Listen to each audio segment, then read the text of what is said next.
Welcome to Moonmine Temple, your sanctuary for ancient wisdom and inner peace. Over the next 3 hours, you'll embark on a transformative journey through timeless Buddhist teachings that have guided seekers for over 2,500 years. These aren't just stories, they're keys to unlock profound changes in how you experience life, handle challenges, and find lasting peace within yourself. Whether you're seeking better sleep, stress relief, or deeper meaning, these ancient tales speak directly to the modern heart. Each story carries medicine for the soul, wisdom that transforms ordinary moments into opportunities for growth. So find your most comfortable position, close your eyes if you wish, and let these gentle teachings wash over you like moonlight on still water. The impossible choice. In a time when the world moves faster than ever, there lived a wealthy merchant who possessed everything one could desire. Grand houses filled with treasures, fertile lands stretching beyond the horizon, and most precious of all, 3 young children whose laughter filled his days with joy. Yet, like many of us, this father found himself constantly pulled away by the demands of his work, always chasing the next achievement. One afternoon, while the merchant was away attending to business matters, disaster struck his home. A terrible fire erupted, spreading with frightening speed through the wooden structure. When word reached the merchant, his heart nearly stopped. He raced home, finding the house completely engulfed in flames. But what horrified him most was the sight of his 3 children still inside, playing with their toys, completely oblivious to the danger surrounding them. "Children, come out immediately!" the father shouted with all his strength. "The house is on fire. You must leave now." But his desperate cries fell on deaf ears. The children, enchanted by their playthings, simply couldn't comprehend the urgency in his voice. Each second that passed felt like an eternity to the anguished parent.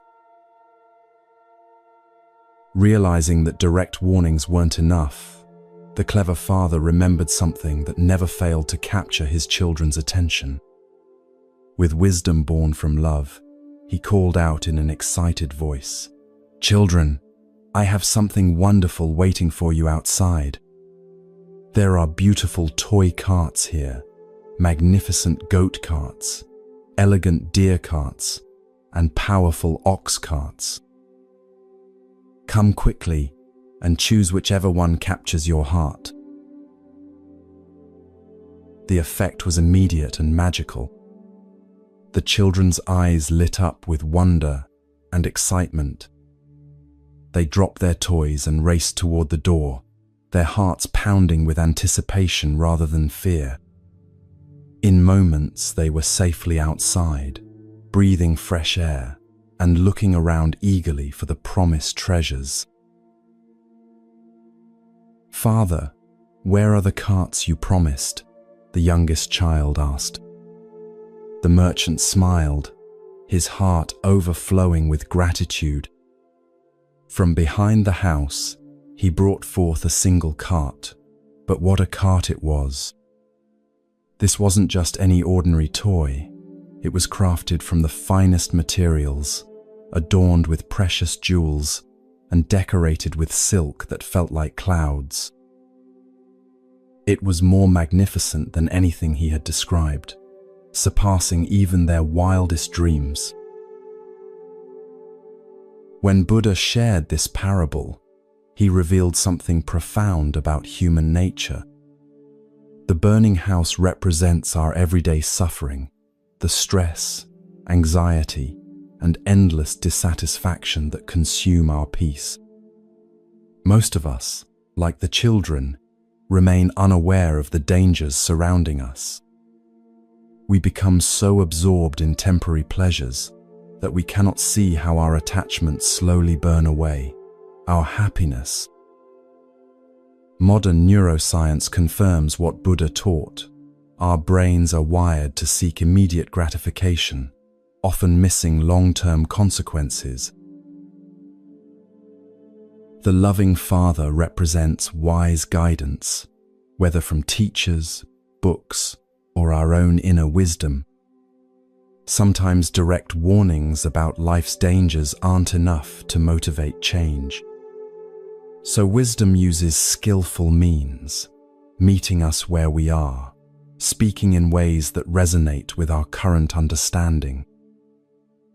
The various carts represent different practices that help us grow, but the magnificent final cart represents something extraordinary, the discovery that peace was always available, more beautiful than we ever imagined. Right now, take a gentle breath and notice what's happening in your body. Ask yourself, what burning house am I living in today? Perhaps it's a toxic relationship, a stressful job, or endless scrolling through social media.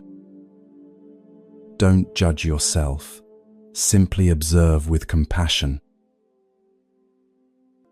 Here's your practice for this week. Each morning, spend 30 seconds asking yourself, what am I so absorbed in that I'm missing the bigger picture? Then take 3 conscious breaths, like stepping outside the burning house of unconscious living. Notice how this simple pause shifts your entire day. You're not trying to fix anything. You're simply developing the awareness to see clearly. This ancient story speaks directly to our modern predicament. We chase external achievements, the next promotion, relationship, or purchase, believing they'll bring lasting satisfaction. But like the children's toys, these pleasures are temporary distractions from deeper fulfillment. The Father's lie wasn't deception. It was compassionate guidance towards something infinitely more valuable. When you feel trapped in cycles of wanting and disappointment, remember the magnificent cart. True contentment isn't found in getting what you think you want, but in discovering the peace that was always available within you. The burning house of modern life, with its endless notifications, pressures, and distractions, cannot touch the sanctuary of awareness you carry everywhere. Tonight, as you rest in the gentle rhythm of your breath, consider that perhaps the escape you seek isn't to a different life, but to a different way of seeing the life you already have.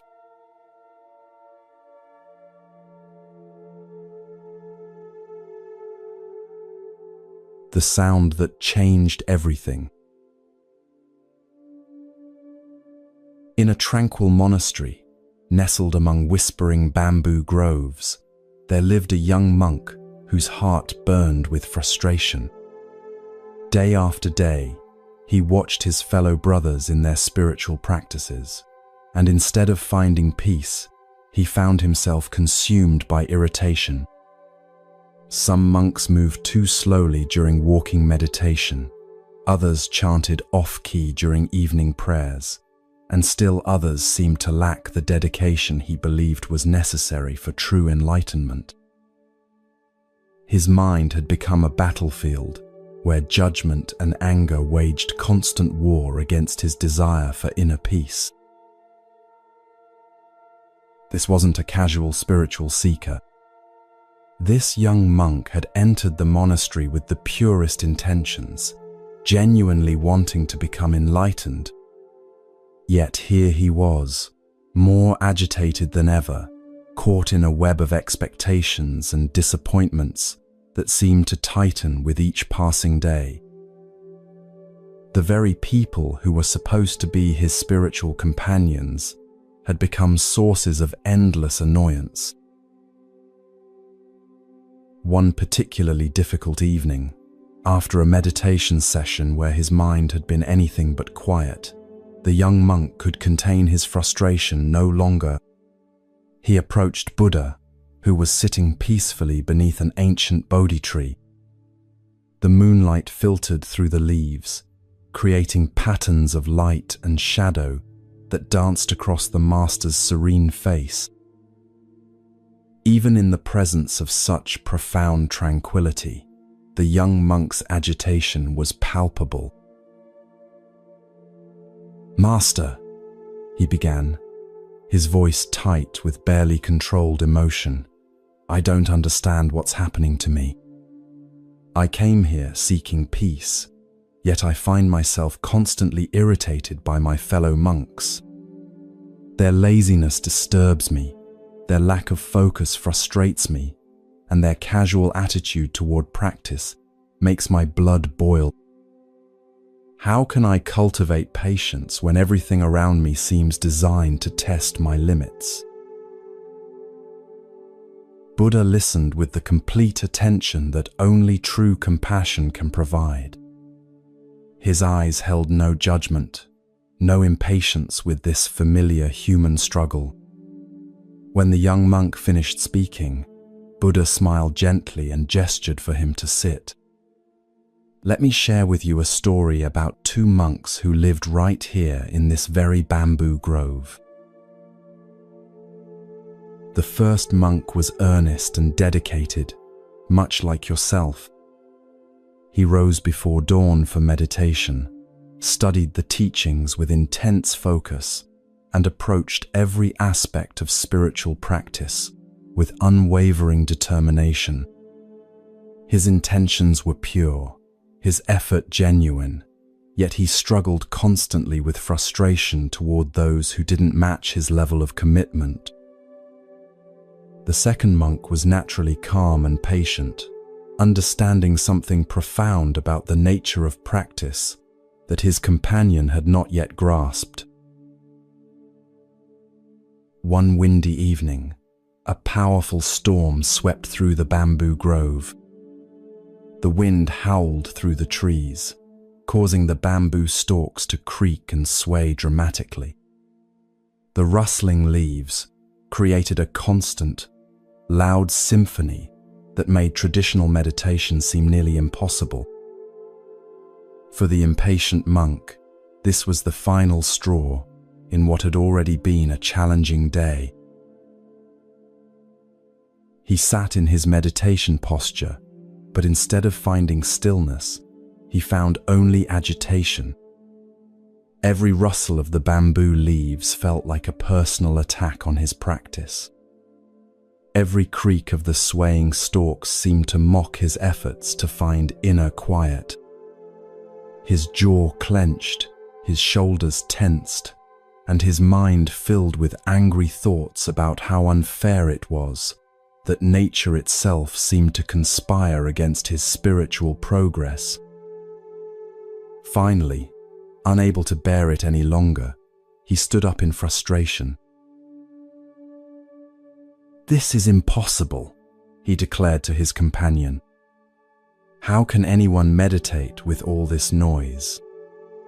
The wind is too strong, the bamboo too loud. I'm going to find somewhere quieter to practice. This grove has become completely unsuitable for serious meditation." The patient monk, who had been sitting in perfect stillness throughout the storm, opened his eyes, slowly. His face showed no trace of the agitation that consumed his friend. Instead, there was a gentle smile playing at the corners of his mouth, the expression of someone who had just discovered something beautiful. When he spoke, his voice was as calm as still water. "My friend," he said softly, "I hear the same wind you hear, the same rustling bamboo. But I've learnt something important. We don't control the wind. We can't command the bamboo to be silent. What we can control is our response to what we cannot change. The sound becomes a disturbance only when I decide to let it disturb me. Listen more carefully, he continued, his words flowing like honey. The bamboo doesn't fight the wind, it bends and sways, dancing with the storm rather than resisting it. In its flexibility, it finds strength. In its acceptance of the wind's power, it discovers grace. The same wind that agitates you has become music to me because I've learned to move with it rather than against it. Patience isn't about waiting for perfect conditions or hoping that other people will change to meet our expectations. True patience is the art of finding peace within chaos, stillness within movement, calm within the storm. When we cultivate this inner flexibility, we become like the bamboo, able to bend without breaking, to remain rooted while adapting to whatever conditions arise. This is what transforms ordinary moments into opportunities for profound wisdom. Buddha paused in his storytelling, allowing the young monk to absorb these insights. The night air was filled with its own gentle sounds, crickets singing, leaves whispering, the distant flow of a stream. These sounds, which might have once seemed like distractions, now felt like part of a larger symphony of existence. Modern neuroscience reveals something fascinating about patience. When we resist what's happening, our stress hormones spike, and our prefrontal cortex, the brain's wisdom center, goes offline. But when we practice acceptance, our nervous system naturally calms, and we access higher levels of creativity and insight. The bamboo teaches us what researchers now call cognitive flexibility, the ability to adapt our thinking when circumstances change. Right now, as you listen to these words, notice any sounds around you. Perhaps there's traffic outside, someone moving in another room, or the hum of electronics. Instead of trying to block these sounds out, can you welcome them as part of this moment? Feel how this simple shift from resistance to acceptance changes your entire experience. Here's your bamboo practice for the coming week. Each time you feel irritated by someone's behavior, whether it's a slow driver, a chatty coworker, or a family member who doesn't do things your way, pause and ask yourself, how can I bend like bamboo in this moment? Take 3 conscious breaths and imagine yourself swaying with the wind of circumstances rather than fighting against it. Notice how this mental shift transforms both your stress level and your relationships. The young monk felt something profound shift within his heart. It was as if a tight knot of frustration had suddenly loosened, allowing space for something gentler to emerge. He realized that his agitation with others had been a reflection of his own inner rigidity, his unwillingness to accept the natural diversity of human temperaments. In demanding that others conform to his expectations, he had created his own suffering. From that night forward, the young monk approached his practice with completely different energy. When a fellow monk moved slowly, he saw an opportunity to practice patience. When someone chanted off-key, he heard a chance to find harmony within discord. When others seemed less dedicated, he discovered that true dedication meant accepting people exactly as they were, while continuing his own sincere practice. He had learned to bend like bamboo, finding strength in flexibility and peace in acceptance. This ancient wisdom speaks powerfully to our hyper-connected world. We're constantly surrounded by people who don't share our values, work at our pace, or see things our way. Social media amplifies every difference of opinion. Traffic tests our patience daily, and even our loved ones can trigger our need for control. But what if, like the bamboo, we could learn to bend rather than break? True patience isn't passive resignation or weak acceptance of harmful behavior. It's the courageous choice to remain centered and peaceful while responding wisely to whatever life presents. It's understanding that our inner state doesn't have to be dictated by external circumstances. When we cultivate this bamboo-like flexibility, we discover that patience itself becomes a source of strength, allowing us to navigate life's storms with grace and wisdom. Tonight, as you rest in the gentle rhythm of your breath, consider where in your life you might be fighting against winds you cannot control. What would it feel like to bend instead of breaking, to flow instead of resisting? Perhaps, like the bamboo in the grove, you too can find your own way of dancing with life's inevitable challenges, discovering that true strength often lies not in rigid resistance, but in graceful adaptability.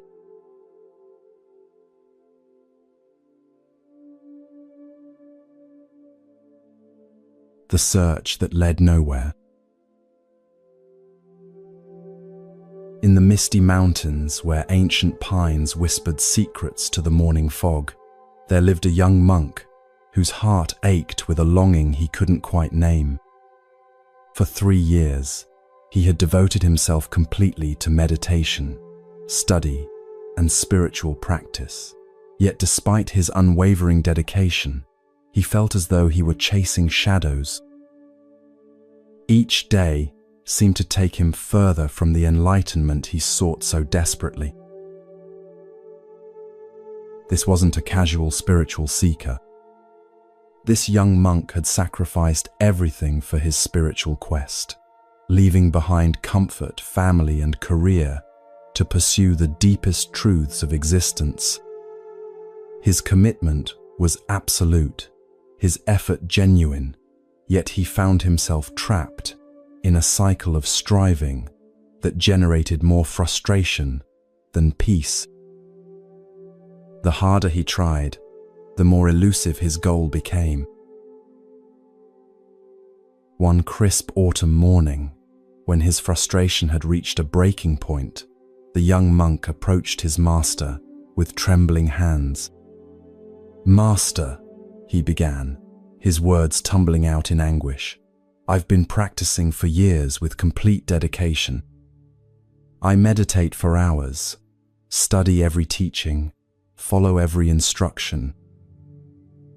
Yet I feel further from enlightenment now than when I first arrived. What am I doing wrong?" The master looked up from his gardening, his weathered face showing gentle warmth. He gestured for the young monk to sit beside him on a weathered stone bench. "Let me tell you a story about a farmer who loved his ox more than anything else in the world. This farmer lived in a small village where his ox was not just a working animal, but his closest companion. Together, they had plowed countless fields and weathered many storms. The ox was strong and gentle, with wise eyes that seemed to understand the farmer's heart. In the evenings, the farmer would sit beside his faithful friend, feeling a peace that transcended words.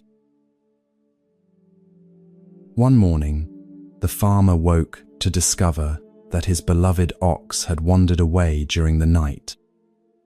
His heart filled with panic and grief, for without his ox, he felt incomplete, as though a part of his very soul had disappeared. He couldn't imagine life without his faithful companion.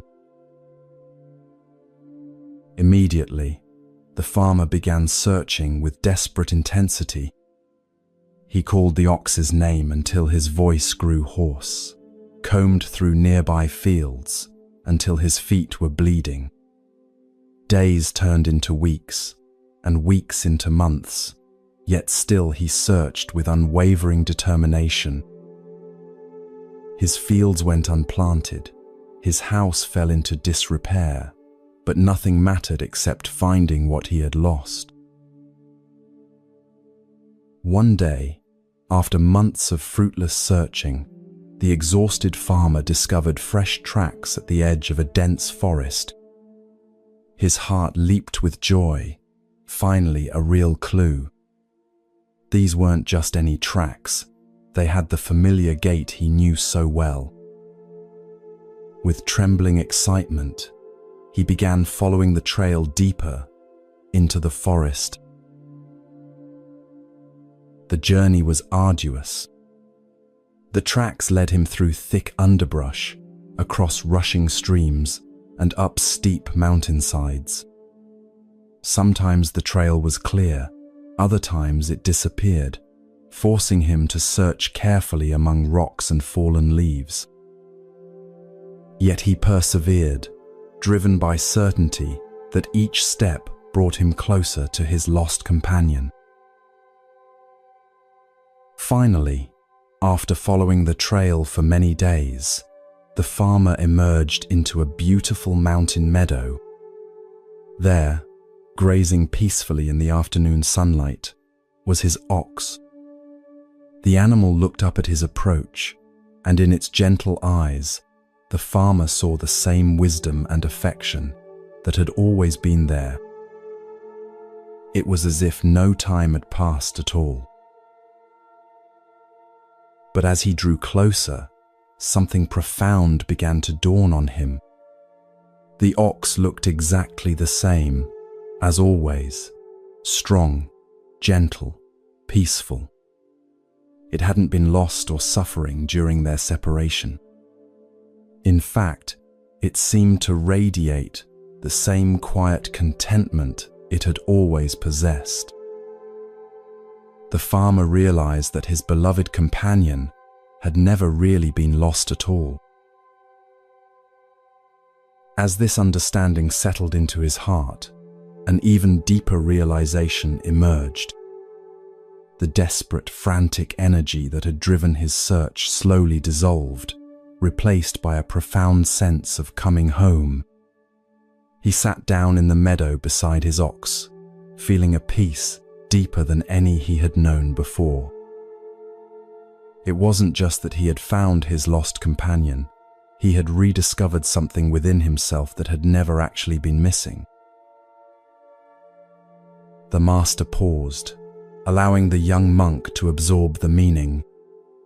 Modern psychology calls this the hedonic treadmill, our tendency to believe happiness lies in the next achievement, relationship, or experience. We exhaust ourselves chasing external goals, not realizing that contentment was always available in the present moment.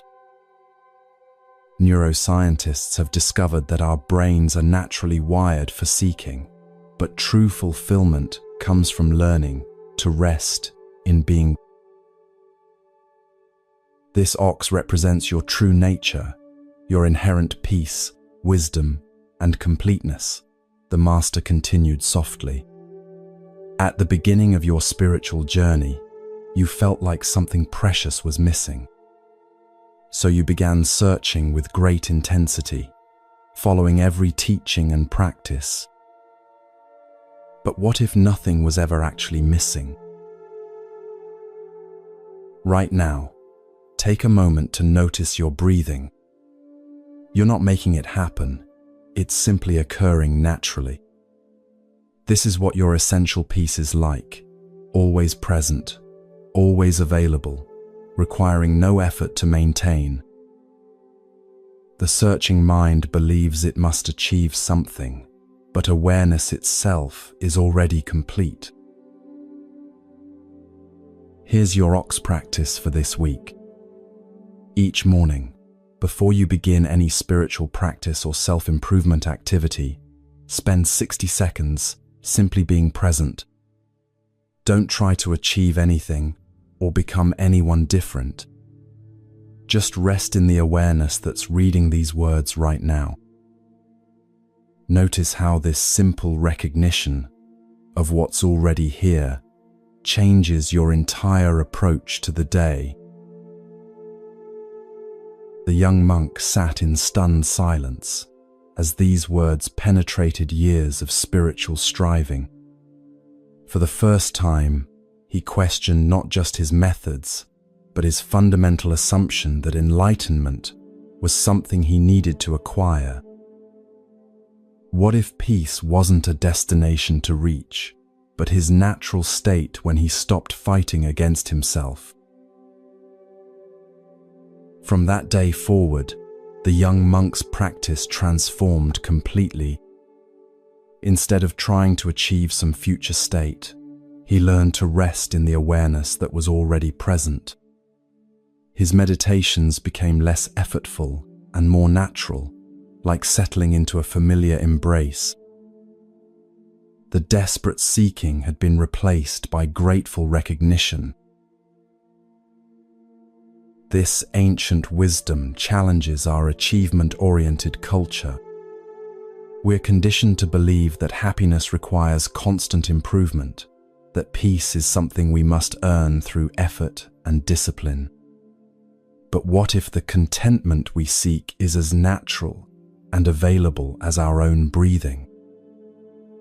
What if the spiritual path isn't about becoming someone better, but about recognizing the completeness that was never actually lost? Tonight, as you listen to these words, consider that you don't need to become someone different to find peace. You don't need to perfect yourself or achieve some special state. Perhaps the contentment you seek is already here, as natural as your own heartbeat. Like the ox in the meadow, your essential peace has been waiting patiently for you to stop searching long enough to recognize what was never actually lost.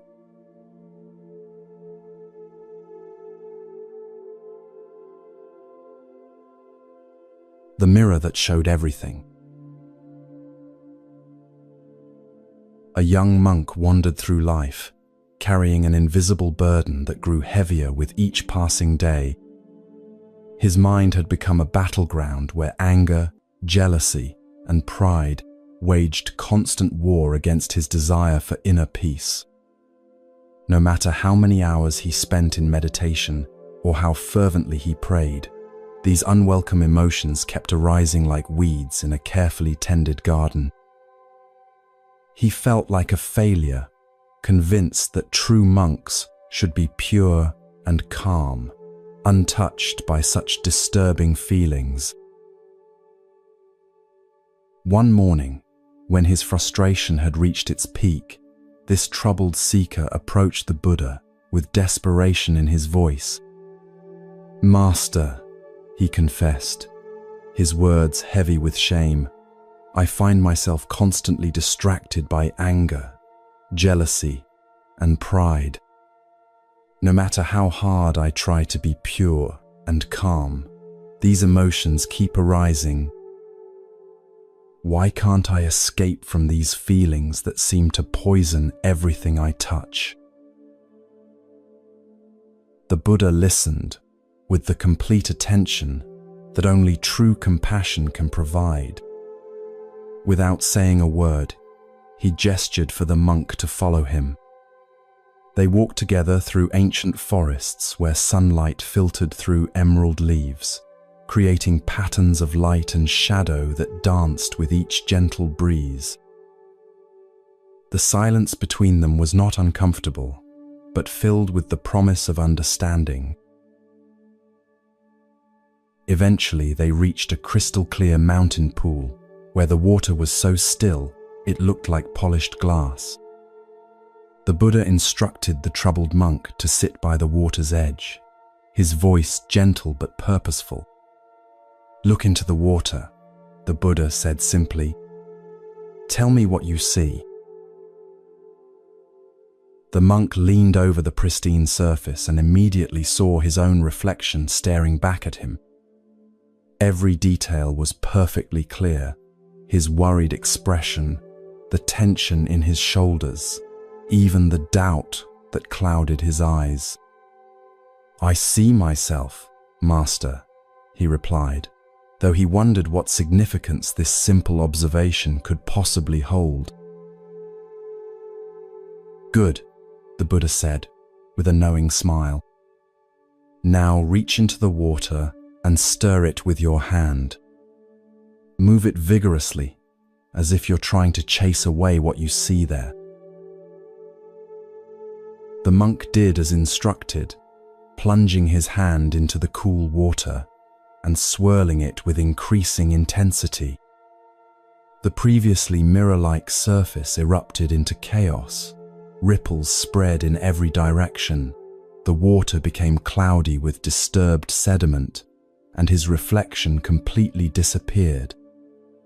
Where once there had been clarity, now there was only turbulent confusion. The harder he stirred, the more distorted everything became. "What do you see now?"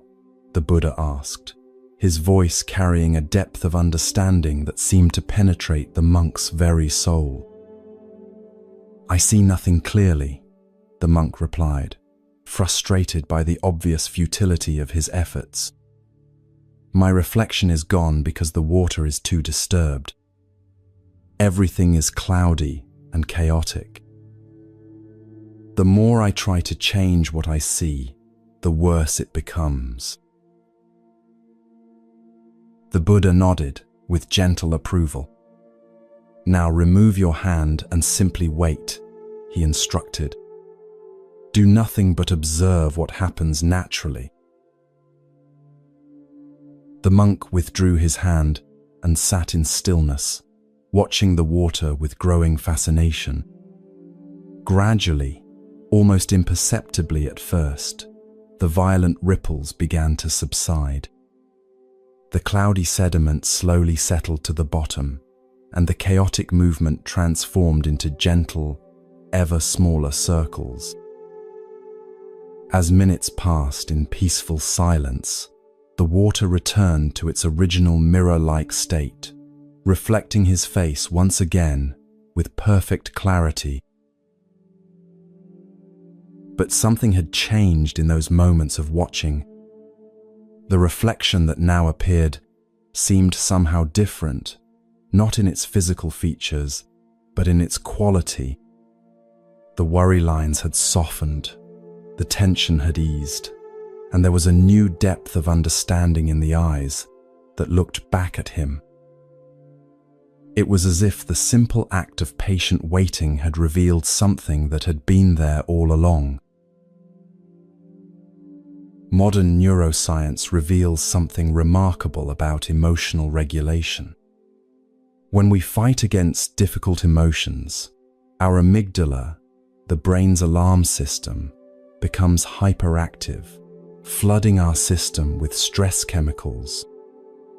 But when we practice what researchers call mindful observation, our prefrontal cortex naturally calms the emotional storm. It's like allowing muddy water to settle.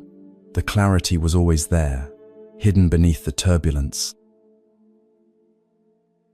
The mind is exactly like this pool of water, the Buddha explained with infinite gentleness. When it is calm and still, it reflects reality with perfect clarity. You can see yourself and your circumstances as they truly are, without distortion or confusion. But when it becomes disturbed by emotions like anger, jealousy, or pride, it becomes cloudy and chaotic, making it impossible to see anything clearly. Right now, As you listen to these words, notice what emotions might be present in your awareness. Perhaps there's frustration about something that happened today, worry about tomorrow, or judgment about yourself. Instead of trying to push these feelings away, can you simply observe them like ripples on the surface of a pond? Notice how this gentle attention, without trying to fix or change anything, naturally allows the turbulence to begin settling. Here's your mirror practice for this week. When you notice strong emotions arising, anger at a difficult person, jealousy over someone's success, or pride about your achievements, imagine you're looking into that mountain pool. Ask yourself, am I stirring the water right now, or am I allowing it to settle? Then take 3 slow breaths, giving the emotion space to exist without resistance. Watch how this simple shift from fighting to observing transforms your entire emotional experience. True wisdom comes from learning a different approach entirely, the Buddha continued. Instead of fighting against your emotions, observe them with patience and compassion. Watch them arise without judgment, exist without resistance, and pass away without attachment. Like ripples in water, all emotions are temporary by nature. They will settle naturally if you simply allow them the space to do so. The young monk felt a profound shift occurring within his understanding. For years, he had been at war with his own mind, trying to force away any emotion that didn't match his ideal of spiritual purity. But now he began to see that this very struggle had been the source of his suffering. His emotions weren't enemies to be defeated, but natural phenomena to be understood and accepted. From that day forward, the young monk's entire approach to his inner life transformed.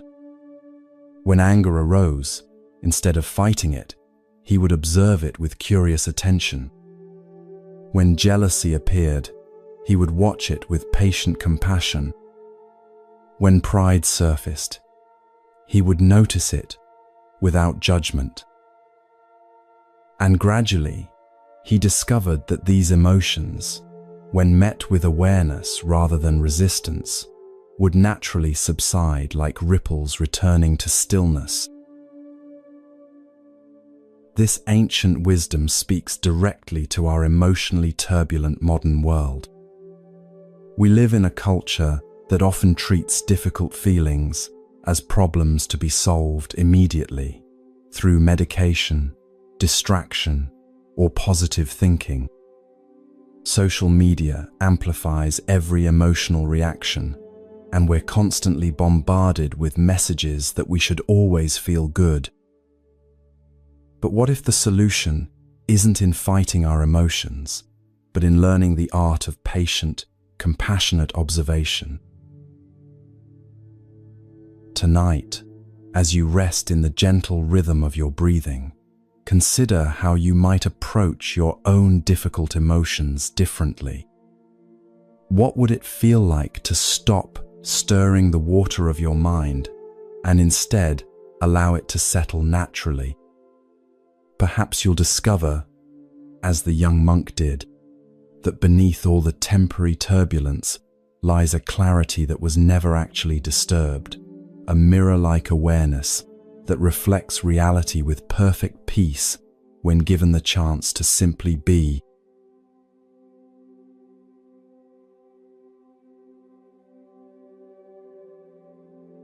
The sweetest poison.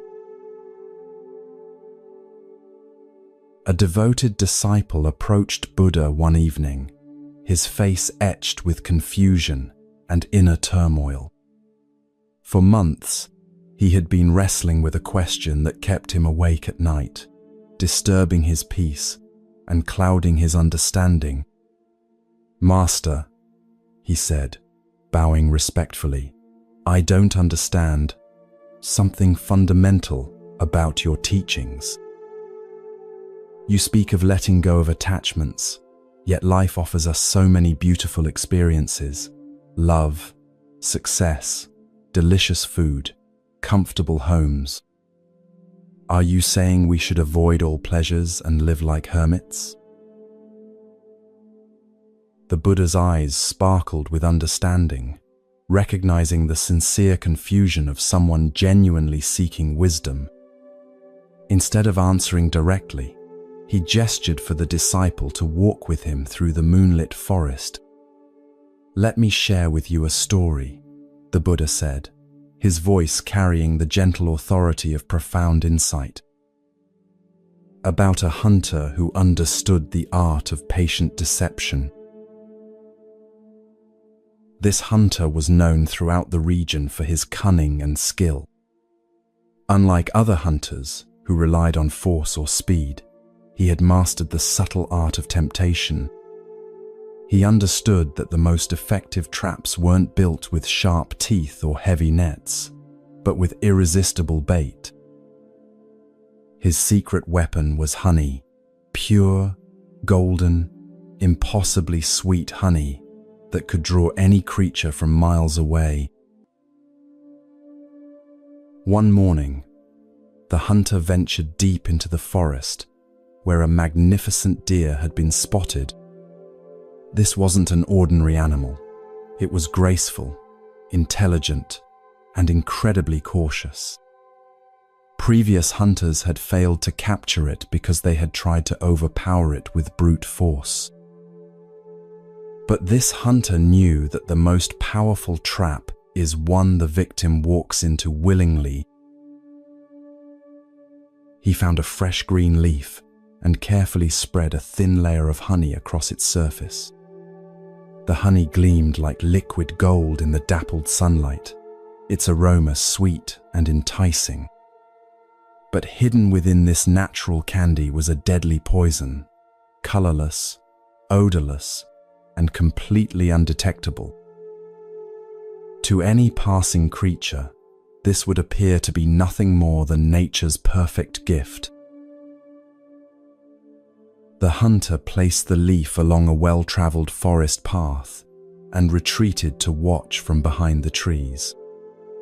Hours passed in patient silence until finally the beautiful deer emerged from the undergrowth. It moved with natural grace, alert to every sound and scent, its survival instincts honed by years of avoiding danger.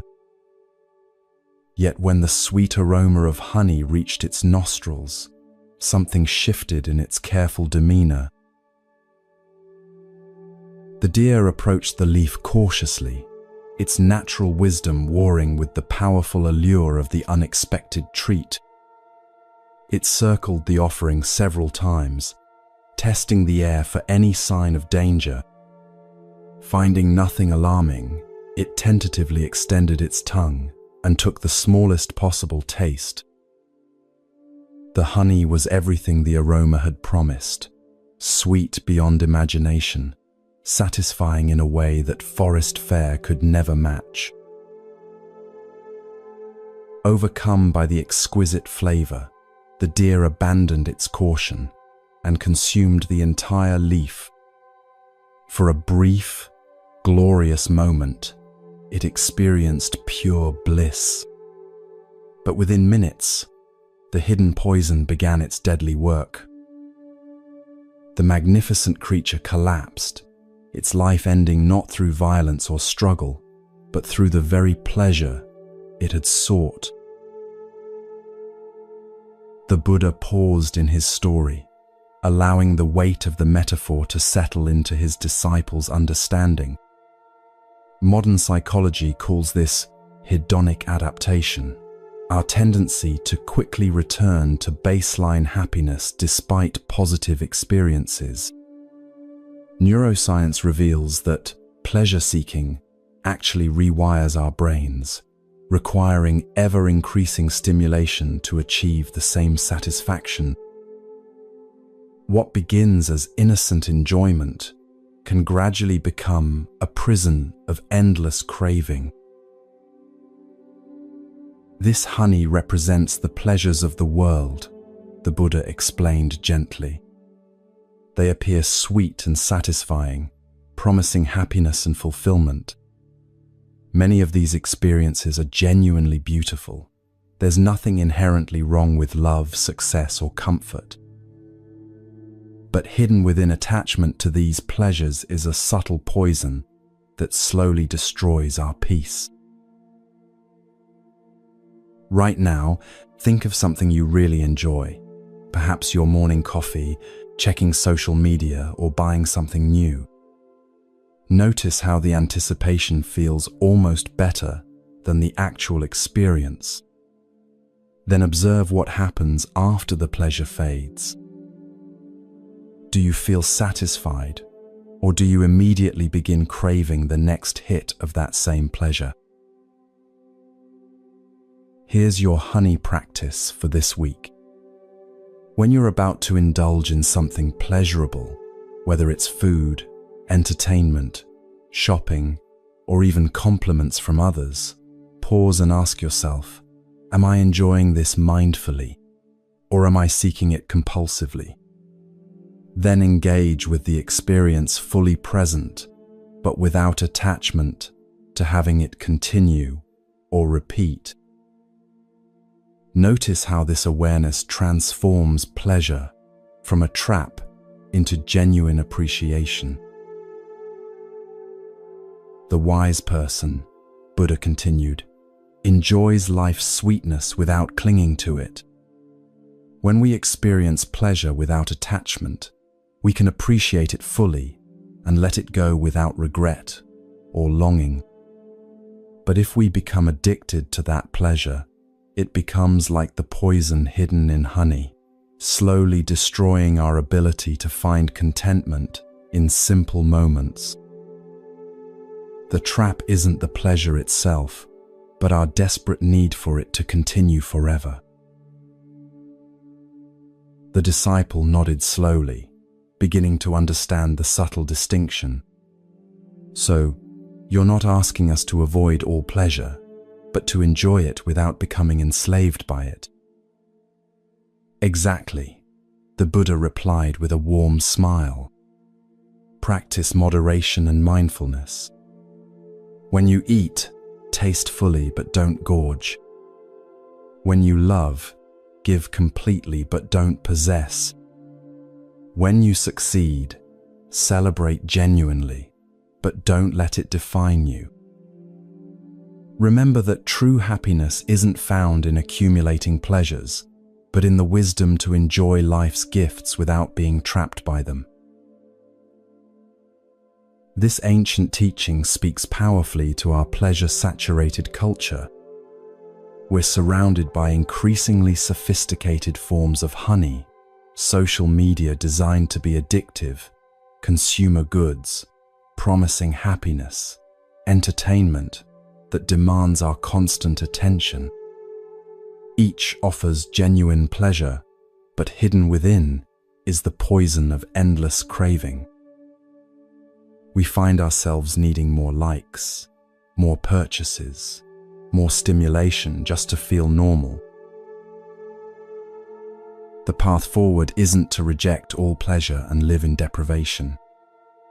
Instead, it's learning to engage with life's sweetness while maintaining our inner freedom.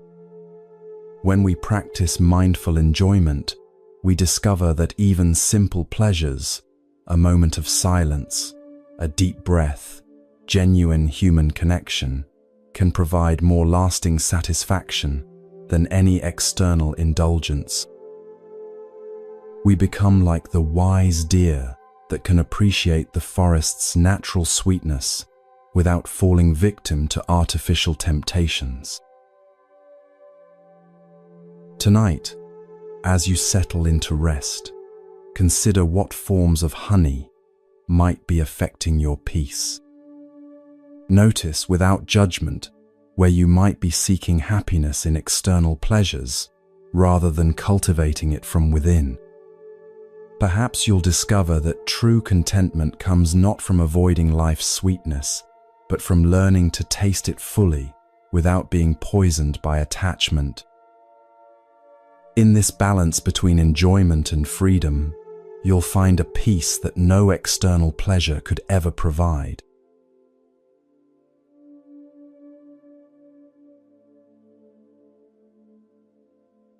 The fast that starved the soul. In a remote mountain monastery, there lived a monk whose dedication to spiritual practice had become legendary among his brothers. Day after day, he pushed his body to its absolute limits, believing that the path to enlightenment lay through the complete denial of all physical needs.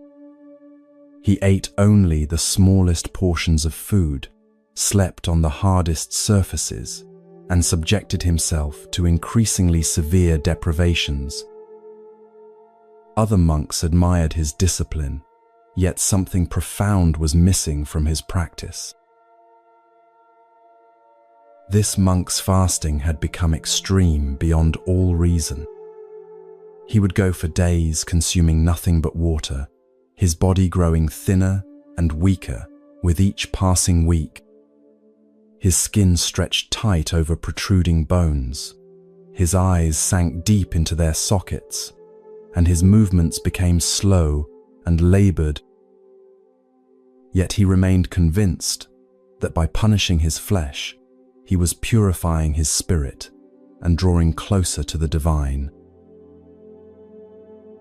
One scorching afternoon, as the monk sat in meditation near the monastery entrance, a young village boy passed by carrying a bundle of food for his family. The child noticed the monk's frighteningly gaunt appearance and stopped, his innocent eyes filled with genuine concern. "Sir," the boy asked with the directness that only children possess, "why are you so thin and tired? Have you not eaten?" The contrast between the child's healthy glow and the monk's skeletal frame was startling. The monk looked down at the boy with hollow eyes that held both pride and exhaustion. "I am fasting to free myself from worldly desires," he replied in a voice barely above a whisper. "Food is a source of attachment, and by abstaining from it, I hope to reach enlightenment. The body's needs distract us from spiritual truth, so I deny them completely." The young boy's face showed confusion mixed with compassion. He looked down at the simple meal he carried, nothing elaborate, just rice and vegetables his mother had prepared with love. Without hesitation, this child made a decision that would change everything. "Please have some of this," he offered, extending a portion of his family's food toward the starving monk. "It may not be much, but it will give you strength." The monk was stunned by this unexpected act of kindness. His rigid mind, so focused on self-denial, struggled to process this simple gesture of human compassion. Here was a child, untrained in spiritual practices, offering freely what the monk had been denying himself for months. Something in the boy's earnest eyes melted a barrier the monk hadn't even known he'd built around his heart. After a long moment of internal struggle, the monk accepted a small portion of the offered food. As he chewed slowly, savoring not just the nourishment, but the love with which it had been given, he felt something he hadn't experienced in months. It wasn't just physical energy returning to his depleted body. It was a warmth in his heart, a reconnection to the human family he had isolated himself from. Tears began to flow down his sunken cheeks as he realized what he had been missing. Modern research reveals something crucial about extreme self-deprivation.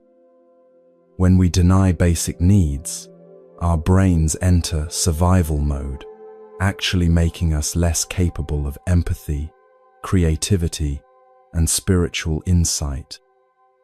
Studies show that moderate self-care enhances our ability to serve others, while extreme asceticism often leads to spiritual pride and isolation.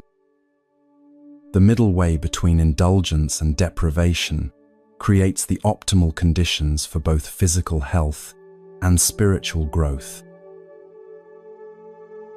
That evening, the monk sought out the Buddha to share his profound realization. "Master," he said, his voice stronger now after accepting nourishment, "I thought I was advancing spiritually by denying my body completely. But today a child showed me something I had forgotten, the importance of compassion, both for others and for myself. Have I been pursuing the wrong path all this time?" The Buddha listened with infinite patience, then smiled with the warmth of someone who had anticipated this moment. "Tell me," he said gently, "if a bird tried to fly with only one wing, how far would it travel?" The monk pondered this simple question. "It couldn't fly at all, Master. A bird needs both wings to soar." "Exactly," the Buddha replied. "The spiritual path requires two wings, wisdom and compassion. Discipline without kindness leads to rigidity and pride. Compassion without discipline can lead to indulgence and weakness. But when both are balanced, you can truly soar toward enlightenment." Right now, consider your own relationship with self-care. Are you pushing yourself too hard in some area, believing that suffering equals progress? Or perhaps you're being too lenient, avoiding necessary growth challenges. Notice how either extreme, harsh self-punishment or complete indulgence actually impedes genuine transformation. Here's your balance practice for this week. Each day, ask yourself, am I treating myself with the same kindness I would show a dear friend? When you notice harsh self-criticism or extreme self-denial, pause and consider what genuine self-compassion would look like. This might mean eating when hungry, resting when tired, or speaking to yourself with gentleness. Paradoxically, this kindness toward yourself enhances rather than diminishes your spiritual progress. The Buddha continued his teaching with profound simplicity. True spiritual growth happens not through punishment, but through understanding. When you care for your body wisely, you create the foundation for mental clarity. When you practice self-compassion, you develop the capacity for genuine compassion toward others. The goal isn't to transcend your humanity, but to embrace it with wisdom. From that day forward, the monk's practice transformed completely. He continued his meditation and study, but now he also ate regular meals, got adequate rest, and most importantly, opened his heart to connection with others. His spiritual progress actually accelerated rather than slowed down. The other monks noticed that he had become not just disciplined, but truly wise and compassionate. This ancient wisdom challenges our modern extremes.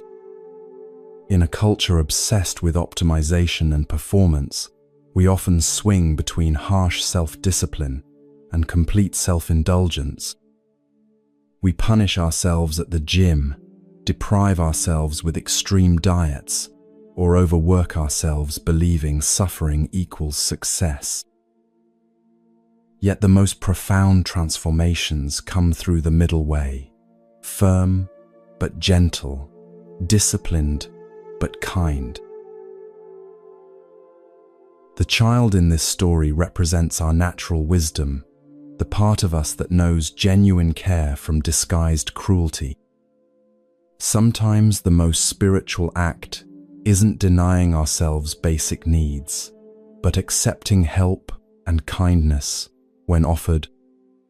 True strength comes not from the ability to endure punishment, but from the wisdom to know when to persist and when to be gentle. Tonight, as you prepare for rest, consider how you might treat yourself with the balanced care that allows both growth and compassion to flourish together.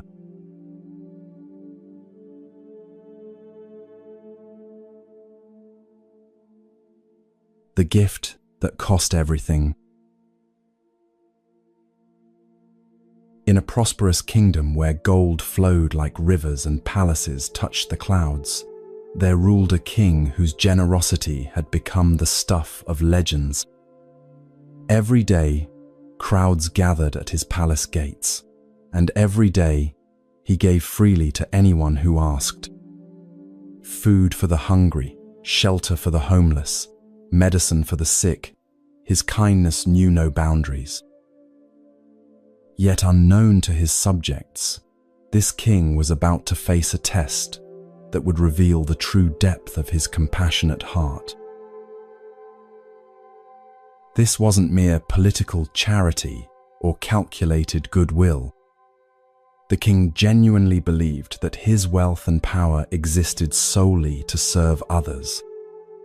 He slept on simple bedding while ensuring his people had comfortable homes. He ate modest meals, while his royal kitchens fed hundreds of visitors daily. His treasuries emptied and refilled constantly, as he gave away fortunes without a second thought. One morning, as golden sunlight illuminated the marble corridors of his palace, a mysterious figure appeared at the royal court. The stranger was dressed in the humble robes of a wandering beggar, but his eyes held an intensity that seemed to pierce through facades and pretenses. This was actually a renowned sage who had heard tales of the king's generosity and had come to discover whether it was genuine or merely for show. He approached the throne with slow, deliberate steps. "Great king," the disguised sage began, his voice carrying both respect and challenge. "Your reputation for boundless generosity has reached even the remotest corners of the land. People speak of your kindness as though it were limitless. But I must ask you directly, is there truly nothing you would not give if someone asked for it?" The king looked down at this humble visitor with eyes that held no arrogance, only sincere conviction. "I would give anything within my power to give," he replied without hesitation. "I hold nothing back if it serves the greater good. My wealth, my kingdom, even my comfort, all of it exists to help others. What is a king if not a servant of his people?" The sage's eyes narrowed slightly as he prepared to test the very foundations of this claim. "Your words are beautiful, noble king," he said slowly, "but words are easy when they cost nothing. If your generosity is truly boundless, then prove it. I ask for your most precious possession, your life itself. Will you give that to me?" A profound silence fell over the royal court. Courtiers gasped, guards tensed, and advisors exchanged worried glances. This was no longer a simple request for charity. This was a demand that challenged the very nature of existence. Yet the king's response came without a moment's hesitation, his voice steady and clear. If my death would serve a greater purpose and help others, then yes, I would gladly surrender my life, the king declared. What value does my existence have if it cannot benefit those who need help? I am no more valuable than any of my subjects. If giving my life would somehow serve the greater good, then it is yours to take. Modern psychology reveals something fascinating about extreme altruism. Studies show that people who are willing to sacrifice for others actually experience greater life, satisfaction, and mental health. This phenomenon, called helper's high, occurs because acts of selfless giving activate the same brain regions associated with receiving rewards. True generosity creates a positive feedback loop that enhances rather than diminishes our own well-being. The sage was astounded by the king's unwavering sincerity. This wasn't bravado or political posturing. It was the genuine response of someone who had transcended the normal boundaries of self-interest. But he pressed further, needing to test whether this was momentary courage or deep conviction. Then prove your words with action, the sage demanded. Prepare yourself for death right now. Without flinching, the king rose from his throne and called for a ceremonial blade. As word spread through the palace, his subjects came running, tears streaming down their faces. "Please, Your Majesty," they pleaded, "don't leave us. We need your guidance, your protection, your wisdom. How can you abandon those who depend on you?" The king looked upon his weeping people with infinite tenderness. "My dear friends," he said, his voice carrying both strength and compassion, "I have lived my entire life in service to you. If my death is now requested and could serve some greater purpose, then it is my honor to give it.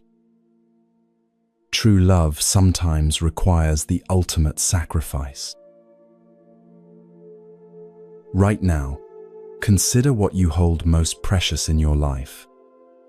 Perhaps it's your reputation, your relationships, your dreams, or simply your sense of security.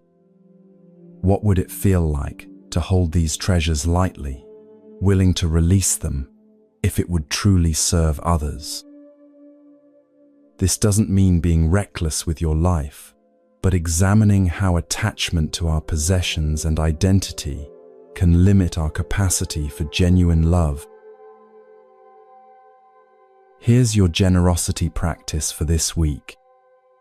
Each day, identify one thing you're holding too tightly, perhaps your need to be right, your desire for recognition, or your attachment to a particular outcome. Practice releasing your grip on this attachment, even just slightly. Notice how this letting go doesn't diminish you, but actually creates more space for joy and connection. True generosity begins with loosening our desperate grasp on what we think we need to be happy. As the king prepared for what he believed would be his final moments, something extraordinary happened. The beggar threw off his disguise, revealing himself as the sage he truly was. His face shone with admiration and deep respect. "Noble king," he declared, "I do not want your life. I wanted only to witness whether your generosity was authentic or performed for others to see. You have shown me the rarest quality in human existence, a heart truly free from selfish attachment." The sage continued, his voice filled with wonder. "Most people give only what they can afford to lose. You were prepared to give what you could not afford to lose. This is the difference between charity and true compassion. Your willingness to sacrifice everything shows that you understand the deepest truth. We find our greatest fulfillment not in holding on to life, but in offering it freely for the benefit of others. This ancient story challenges our modern understanding of self-care and personal boundaries. We're often told to put ourselves first, yet the deepest satisfaction comes from moments when we transcend narrow self-interest. The king's willingness to give everything wasn't self-destructive. It was the natural expression of a heart that had discovered its connection to all life. When we truly understand that our well-being and others' well-being are inseparable, generosity becomes not a burden, but a joy. Tonight, as you reflect on this tale of ultimate generosity, consider how you might live with greater openness and less attachment. What would change in your daily life if you truly believed that giving enhances rather than diminishes your own happiness? Perhaps you'll discover that the path to genuine fulfillment lies not in accumulating and protecting, but in sharing freely the gifts you've been given.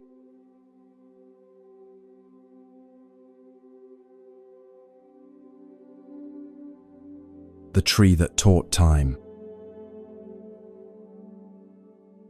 Deep in the mountains where mist danced between ancient peaks, a young monk arrived at his monastery burning with impatience.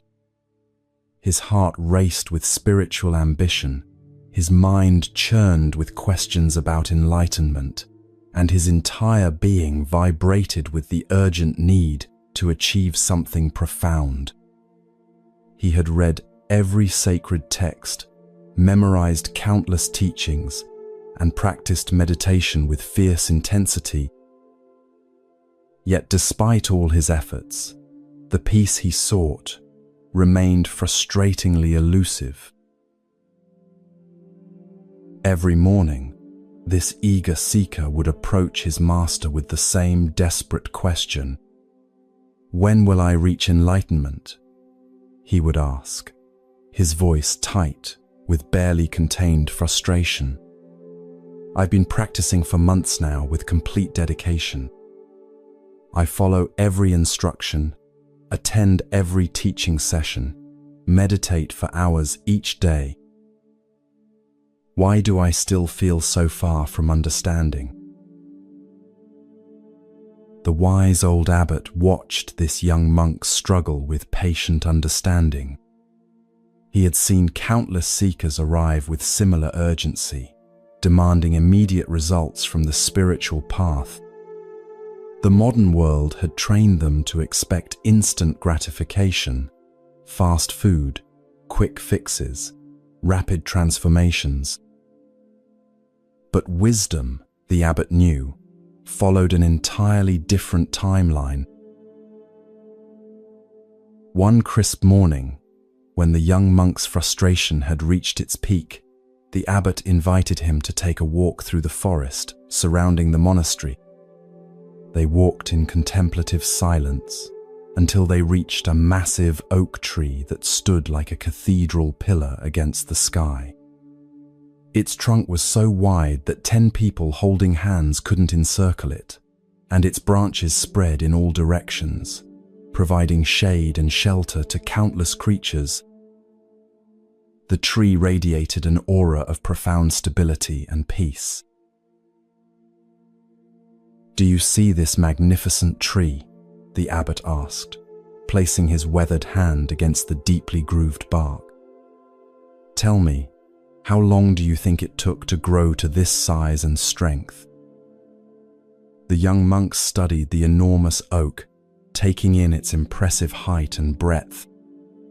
"I suppose it must have taken many decades, perhaps even a century or more," he replied, though he couldn't understand what this had to do with his spiritual question. The abbot nodded thoughtfully. Indeed, this tree has been growing for over 200 years. It began as a tiny acorn, no bigger than your thumb. Year by year, season by season, it extended its roots deeper into the earth and stretched its branches higher toward the sky. It weathered countless storms, endured years of drought, and persevered through harsh winters when growth seemed impossible. But here's what's remarkable, the abbot continued, his voice carrying the weight of deep understanding. This tree never once grew frantically. It never pushed itself to grow faster than its natural rhythm. It simply remained present each moment, drawing nourishment from the soil, reaching toward the light, responding to the changing seasons with perfect patience. Its strength comes precisely from this unhurried, steady growth. Modern neuroscience reveals something profound about how lasting change occurs in our brains. Neural pathways that support deep transformation require time to develop and strengthen. Rushing the process actually impedes progress, while patient consistency allows new patterns of thinking and being to become permanently established. Like the tree's growth rings, wisdom develops layer by layer, each experience adding depth and resilience to our understanding. The abbot gestured for the young monk to sit beneath the tree's vast canopy. "Your spiritual journey is exactly like this tree's growth," he explained gently. "Enlightenment cannot be forced or hurried. It unfolds naturally when we provide the right conditions, regular practice, patient persistence, and acceptance of our current stage of development. The more you grasp after quick results, the more you disturb the natural process of awakening. Right now, notice your own relationship with time and growth. Are you pushing yourself impatiently toward some goal, believing that urgency will accelerate your progress? Take a deep breath and feel yourself settling into this present moment. Like the tree, you're growing even when you can't see immediate evidence of change. Here's your tree practice for this week. Each morning, spend 2 minutes simply being present without trying to achieve anything.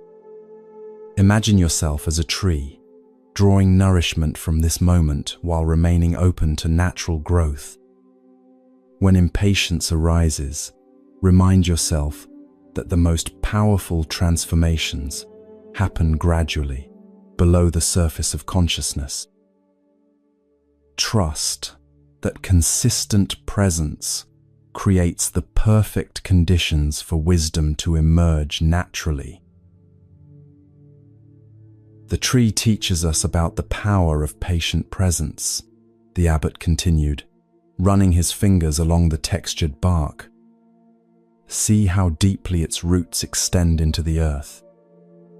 These roots weren't established overnight. They grew slowly, steadily, finding nourishment and stability in the depths. Similarly, your spiritual roots need time to develop. Each day of practice, each moment of mindfulness, each small act of compassion strengthens these invisible foundations. The young monk sat quietly, feeling something shift in his understanding. For the first time in months, the urgent pressure in his chest began to ease. He realized that his impatience had been like trying to force a flower to bloom by pulling on its petals. True growth required patience, trust, and acceptance of natural timing. "But how will I know if I'm making progress?" the young monk asked, his voice now softer and more curious than demanding. The abbot smiled warmly. The tree doesn't measure its daily growth, yet it never stops growing. Progress in spiritual practice is often invisible from day to day, but clearly evident when viewed over longer periods. Focus not on reaching some future state, but on fully inhabiting each moment of practice. Like the tree, find joy in the process itself rather than fixating on distant goals. From that day forward, the young monk's entire approach to spiritual practice transformed. He continued his meditation and study, but now with the patient persistence of a tree reaching toward light. He stopped demanding immediate enlightenment and began appreciating the subtle beauty of gradual awakening. Paradoxically, this release of urgency allowed his practice to deepen more quickly than ever before. This ancient wisdom speaks directly to our achievement-obsessed culture. We live in a world of instant everything, fast internet, rapid delivery, quick fixes for complex problems. Yet the most meaningful transformations in life follow natural rhythms that cannot be rushed. Whether we're developing relationships, building skills, or growing in wisdom, patience with the process often proves more valuable than intensity of effort.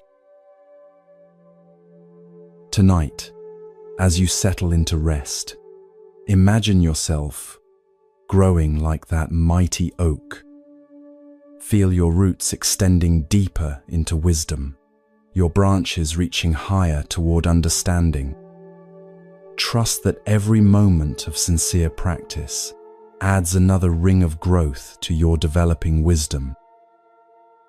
In this patient acceptance of natural timing, you'll discover that the journey itself becomes the destination.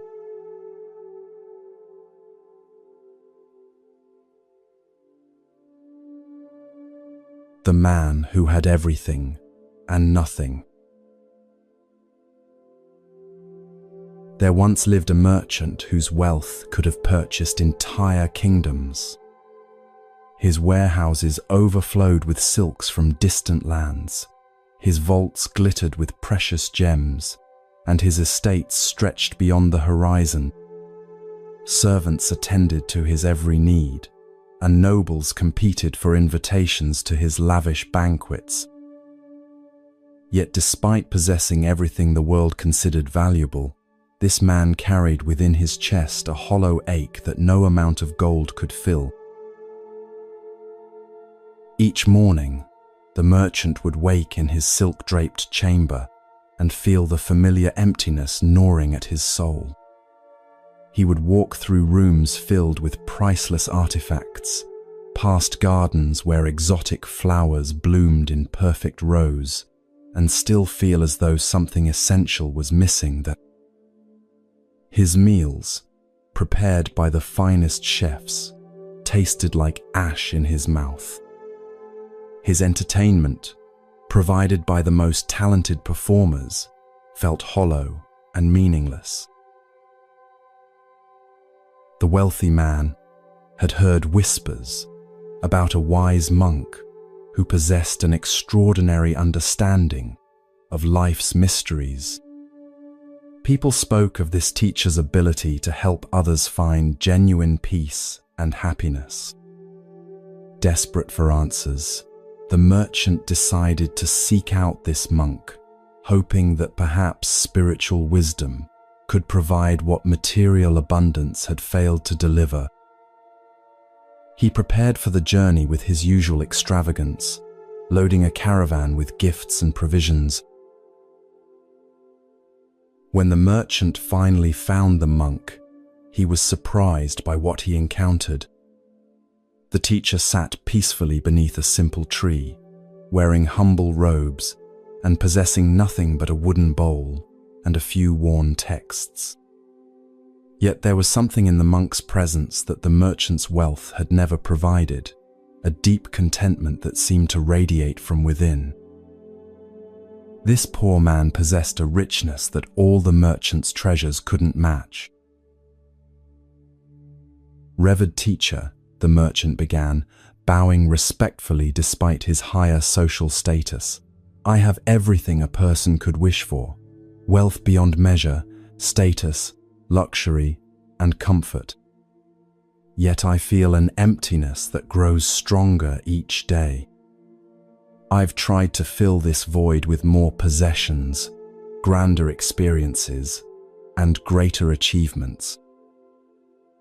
Nothing works. Can you help me understand why I remain so deeply unsatisfied?" The monk listened with complete attention, his eyes reflecting a compassion that seemed to see directly into the merchant's heart. "I can indeed help you," the monk replied with a gentle smile, "but first, I must grant you 3 special wishes. These are not ordinary wishes. They carry the power to transform your understanding completely.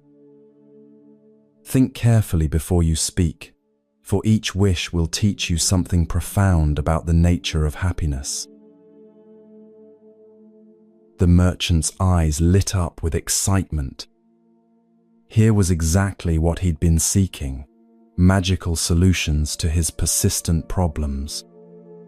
He pondered for several moments, then made his first wish with complete confidence. "I wish to be free from all my worries and troubles," he declared. "Surely without these burdens, I will finally find peace." The monk closed his eyes in silent meditation, then nodded solemnly. "Your wish is granted," he said softly. "Return home and observe your mind carefully over the coming days." The merchant hurried back to his estate, filled with anticipation. But as days passed, he noticed something puzzling. His mind continued producing the same worried thoughts about business deals, family relationships, and future security. The familiar anxieties still arose whenever he faced challenges or uncertainties. Frustrated and confused, he returned to the monk. "The wish didn't work," the merchant complained. "I still worry about everything: my investments, my reputation, my health. Nothing has changed." Modern neuroscience explains what the merchant was experiencing. Our brains are evolutionarily wired to anticipate problems and seek security. Worry isn't an external force that can be magically removed. It's a natural function of human consciousness. True freedom from worry comes not through elimination, but through changing our relationship with uncertain thoughts. The monk smiled knowingly. Worries don't disappear simply because we wish them away. They arise from our attachment to controlling outcomes we cannot control. Real peace comes from understanding that uncertainty is life's natural state and learning to rest comfortably within that uncertainty. Feeling somewhat foolish but still hopeful, the merchant made his second wish. "Then I wish to be free of all my desires. If wanting things makes me restless, I'll eliminate wanting altogether." Again, the monk granted the wish through silent meditation. The merchant returned home, determined to suppress all desires. But he quickly discovered that wanting arose as naturally as breathing. He still desired good food when hungry, comfort when tired, and success in his endeavors. Fighting against these natural impulses only created more internal conflict. Back at the monk's tree, feeling more frustrated than ever, the merchant demanded an explanation. "Why do these wishes fail to work?" he asked. "Desires, like worries, are part of human nature," the monk explained patiently. "Trying to eliminate them by force is like trying to stop a river from flowing. Wisdom lies not in destroying desire, but in understanding its impermanent nature and not being enslaved by it." The merchant sat quietly, beginning to sense a pattern in these failures. Something deeper was being revealed about the nature of his seeking. For his final wish, he chose carefully. "I wish to understand myself," he said with new humility. "I want to see clearly why I remain restless despite having everything I thought I wanted." The monk's eyes sparkled with approval. "Now you have made a truly wise wish," he said warmly. Through patient teaching and guided reflection, the monk helped the merchant recognize a profound truth. His emptiness didn't stem from lacking external things, but from not understanding his own nature. He had been trying to fill an inner void with outer acquisitions, like attempting to quench thirst by collecting beautiful cups instead of drinking water. Here's your understanding practice. Notice when you feel that familiar sense of something missing. Instead of immediately seeking external solutions, pause and ask, what am I really looking for beneath this wanting? Often, we'll discover we're seeking feelings, security, love, purpose, peace, that no possession can provide. These treasures are already available within our own awareness.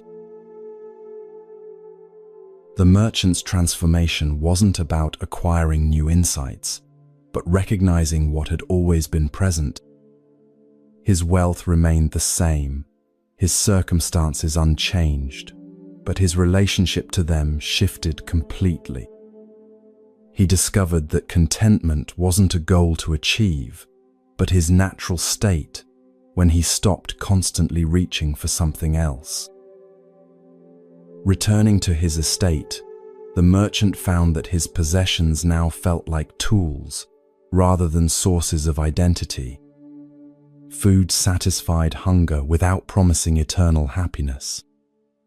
Success brought pleasure without becoming a desperate need. The hollow ache had been filled, not by adding something new, but by recognizing the completeness that was always already there. What strikes you most about this merchant's journey? Perhaps it's the recognition that our deepest longing isn't for more experiences, but for the peace that comes from truly knowing ourselves. In a world constantly selling us solutions to problems we didn't know we had, this ancient wisdom points toward the treasure that requires no purchasing, the contentment of understanding our own complete nature.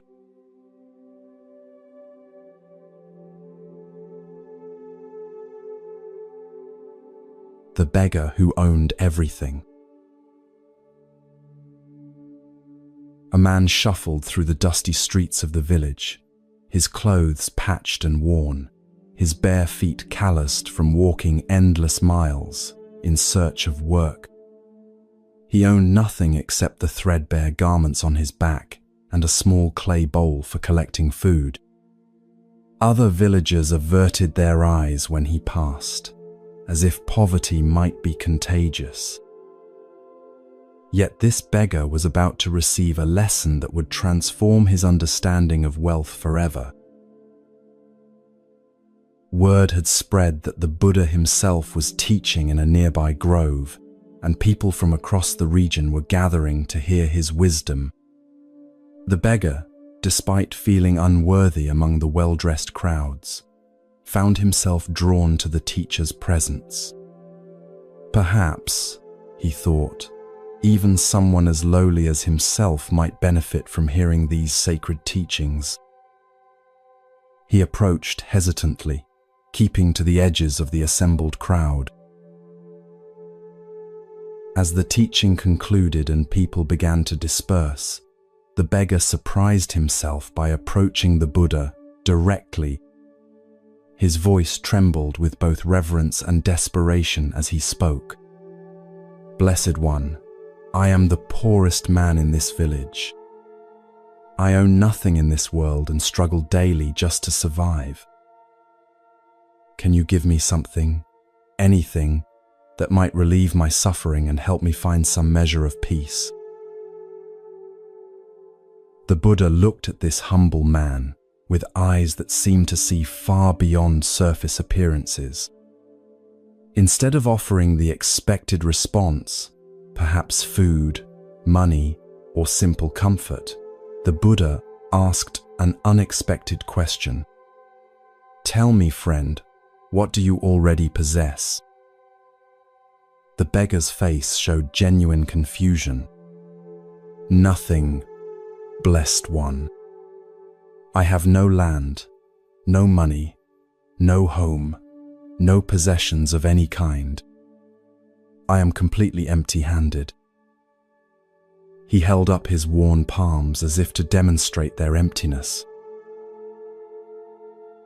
But the Buddha wasn't finished with his inquiry. "Do you have your eyes?" he asked gently. "Well, yes, of course I do," the beggar replied, puzzled by such an obvious question. "And would you trade those eyes for a chest filled with gold?" the Buddha continued. "Think carefully. Someone offers you immense wealth in exchange for your sight. Would you accept such a bargain?" The beggar recoiled at the suggestion. "Never," he exclaimed. "Without my eyes, I couldn't see the beauty of sunrise, the faces of kind people, or find my way in the world. No amount of gold could replace the gift of sight." For the first time in the conversation, his voice carried conviction rather than desperation. The Buddha nodded approvingly and continued his gentle questioning. "What about your hands? Would you trade them for a magnificent palace with hundreds of servants?" Again, the beggar shook his head vigorously. "My hands allow me to touch, to work, to express kindness through gesture. They're how I connect with the world around me. I could never give them up, no matter what palace was offered." Something was beginning to shift in his understanding, though he couldn't yet name what it was. "And your legs?" the Buddha asked. "Would you surrender your ability to walk for an entire kingdom to rule?" The beggar found himself laughing, despite his circumstances. What good would ruling a kingdom be if I couldn't walk through it, couldn't move freely, couldn't experience the simple joy of putting one foot in front of the other? His voice grew stronger with each response. "These legs have carried me across countless miles, through good times and bad. They're more valuable than any crown." Modern research reveals something profound about how we perceive wealth. Psychologists have discovered that people consistently undervalue what they already possess, while overestimating the happiness that new acquisitions will bring. This hedonic adaptation blinds us to the extraordinary gifts we experience every moment. The beggar was discovering what scientists now call gratitude intervention, the practice of recognizing existing abundance. The Buddha's expression radiated warmth and understanding. "You see, my friend, you began our conversation claiming to own nothing. Yet in just a few moments, you've identified treasures more valuable than all the gold in royal treasuries. Your eyes are priceless. Your hands are irreplaceable. Your legs are beyond any earthly fortune. How can someone who possesses such riches consider himself poor? The beggar stood in stunned silence as this new perspective settled into his consciousness. For his entire life, he had measured wealth by what he lacked, rather than appreciating what he possessed. He had focused so intently on his empty pockets that he'd never noticed his full body. The realization was both humbling and liberating. But what about my mind? The Buddha continued. Your ability to think, to learn, to feel compassion, to experience wonder. Could any material treasure compare to the consciousness that allows you to understand these very words? The beggar's eyes widened as he grasped the full magnitude of what was being revealed. Here's your wealth recognition practice. Right now, place one hand on your chest and feel your heart beat. This miraculous organ has been working tirelessly to keep you alive since before you were born. Take a conscious breath and appreciate your lungs' automatic function. Look around and notice how your eyes instantly process colors, shapes, and distances. You possess technologies more sophisticated than anything humans have ever created. The Buddha's teaching continued with gentle precision. True poverty isn't the absence of material possessions. It's the inability to recognize the abundance we already carry. When we learn to appreciate our inherent gifts, we discover a wealth that cannot be stolen, lost, or diminished. This recognition transforms not our circumstances, but our entire relationship to those circumstances. The beggar felt tears streaming down his weathered cheeks. These weren't tears of sadness, but of profound gratitude.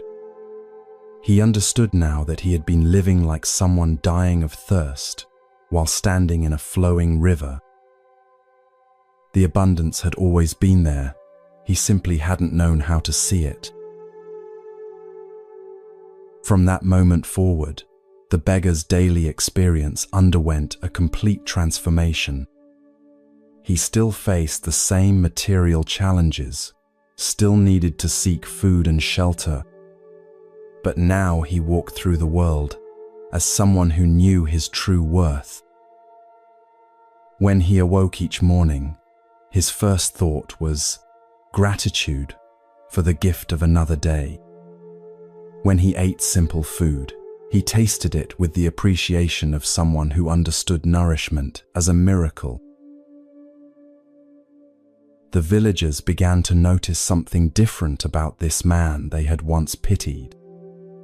There was a dignity in his bearing, a contentment in his manner that seemed unrelated to his external circumstances. Some even found themselves envying his obvious peace of mind. He had discovered the secret that eludes many wealthy people. Genuine satisfaction comes not from having more, but from fully appreciating what we already possess. Consider your own relationship with abundance. What gifts are you carrying that you've stopped noticing?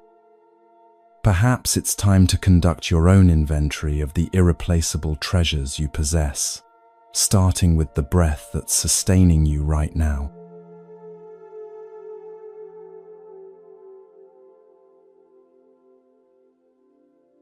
The riddle of 6 truths. In ancient times, a powerful king grew curious about the nature of knowledge itself. He had heard countless debates among scholars, each claiming to possess the ultimate truth about reality.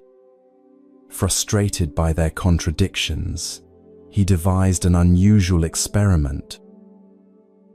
The king summoned 6 men who had been blind since birth, men whose other senses had grown extraordinarily sharp in compensation for their lack of sight. Today, the king announced to his assembled court, "We shall discover the true nature of an elephant." He had his servants lead the 6 blind men to different positions around a magnificent elephant that stood patiently in the palace courtyard. Each man was instructed to explore the creature thoroughly and then describe exactly what an elephant was. The king settled back on his throne, eager to witness what would unfold. The first blind man found himself positioned beside the elephant's massive flank. He pressed his hands against the warm, rough surface and explored its vast expanse. After several minutes of careful examination, he declared with absolute confidence, "An elephant is exactly like a wall.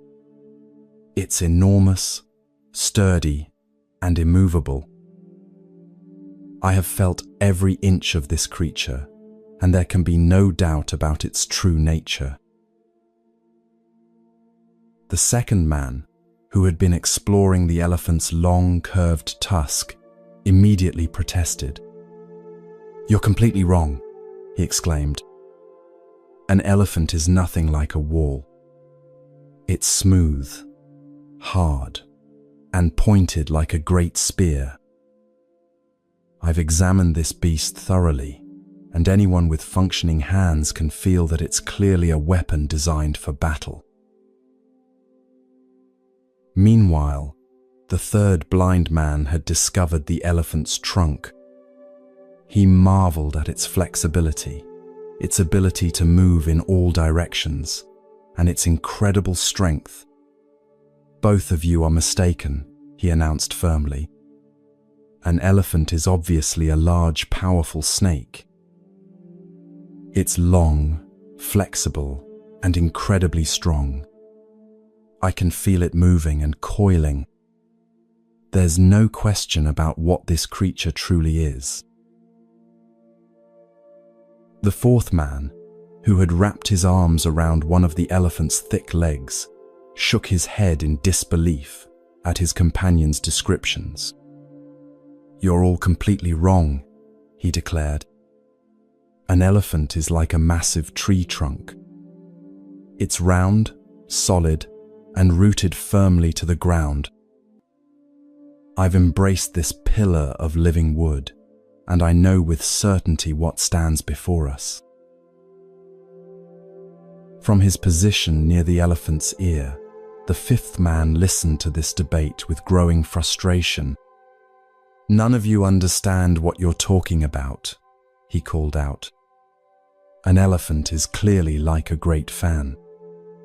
It's wide, flat, and moves back and forth, creating cooling breezes.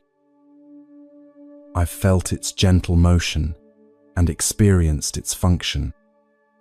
How can you all be so blind to the obvious truth?" The sixth blind man, who had been examining the elephant's thin, rope-like tail, could no longer contain his amazement at his companion's ignorance. "You're all completely deluded," he announced. "An elephant is nothing more than a rope. It's long, thin, and flexible with a tuft of hair at the end. I've held it in my hands and know its true nature better than any of you." What began as a peaceful exploration quickly escalated into a heated argument. Each man became more entrenched in his position, more convinced that his limited experience represented the complete truth. Voices rose, tempers flared, and soon the 6 men were shouting over each other, each absolutely certain that the others were either lying or incompetent. The elephant stood calmly in the center of this human storm, unchanged by their fierce disagreements. Modern cognitive science explains what was happening to these men. Each was experiencing what researchers call confirmation bias, the tendency to interpret new information in ways that confirm our existing beliefs. Neuroscientists have discovered that our brains literally filter reality through the lens of previous experience, often missing crucial information that doesn't fit our current understanding. The blind men weren't lying or stupid. They were demonstrating a fundamental limitation of human perception. The king watched this spectacle unfold with growing understanding. When the argument reached its peak, he raised his hand for silence. "My friends," he said with gentle authority, "each of you has touched a different part of the elephant. Each of you has experienced something real and true. Yet none of you has grasped the complete picture. The elephant possesses all the qualities you've described, and many more besides."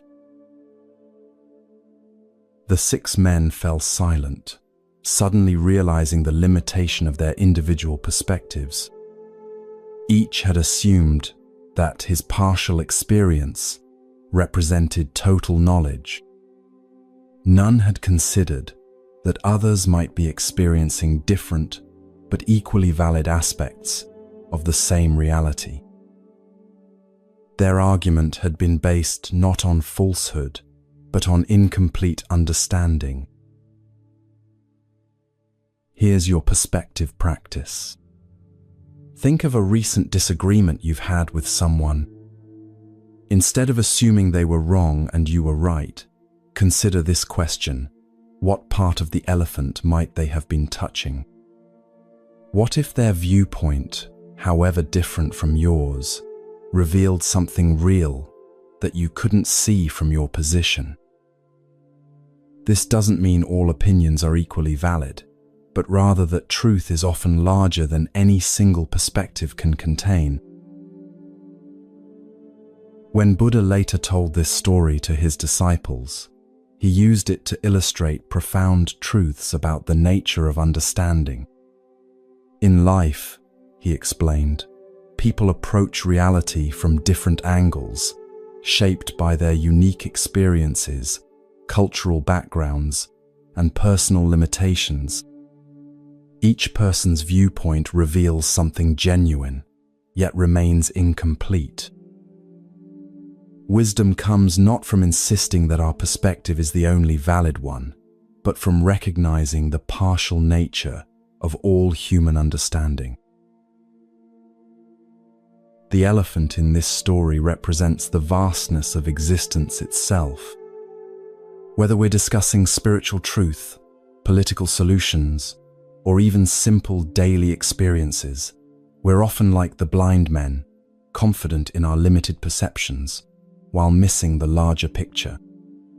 True understanding emerges when we hold our beliefs lightly, remaining open to learning from others whose experience differs from our own. This ancient wisdom offers a profound antidote to the polarization that characterizes our modern world. Social media algorithms create echo chambers where we only encounter viewpoints that confirm what we already believe. We've become nations of blind men arguing about elephants, certain that our fragment of experience represents the complete truth. But what if genuine progress comes not from winning arguments, but from combining our partial understandings into a more complete picture? The 6 blind men eventually became close friends, each appreciating the unique insights the others brought to their shared understanding of elephants.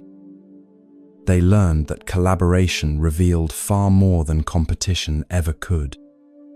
In our own lives, we might discover that the people who see things differently aren't enemies to defeat, but teachers who can help us touch parts of reality we never knew existed.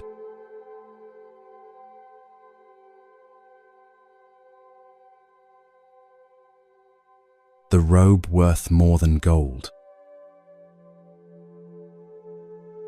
A poor village weaver named Kalyana lived in a humble mud hut at the edge of town, surviving on the few coins he earned, mending torn clothing and weaving coarse cloth from whatever scraps he could find. His entire wardrobe consisted of a single patched robe that had been his father's, then his grandfather's before that. The fabric was so worn that threads came loose with every movement, and the original color had long since faded to an indeterminate brown. Yet this simple garment was about to become the most precious gift in an entire kingdom. News spread through the village like wildfire.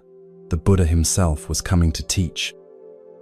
Wealthy merchants prepared elaborate offerings of silk and jewelry. Nobles commissioned golden statues, and even middle-class families gathered their finest possessions to present to the enlightened master. Kalyana watched these preparations with growing sadness, knowing he had nothing worthy to offer such a revered teacher. His poverty had never felt more acute than in this moment of wanting to give.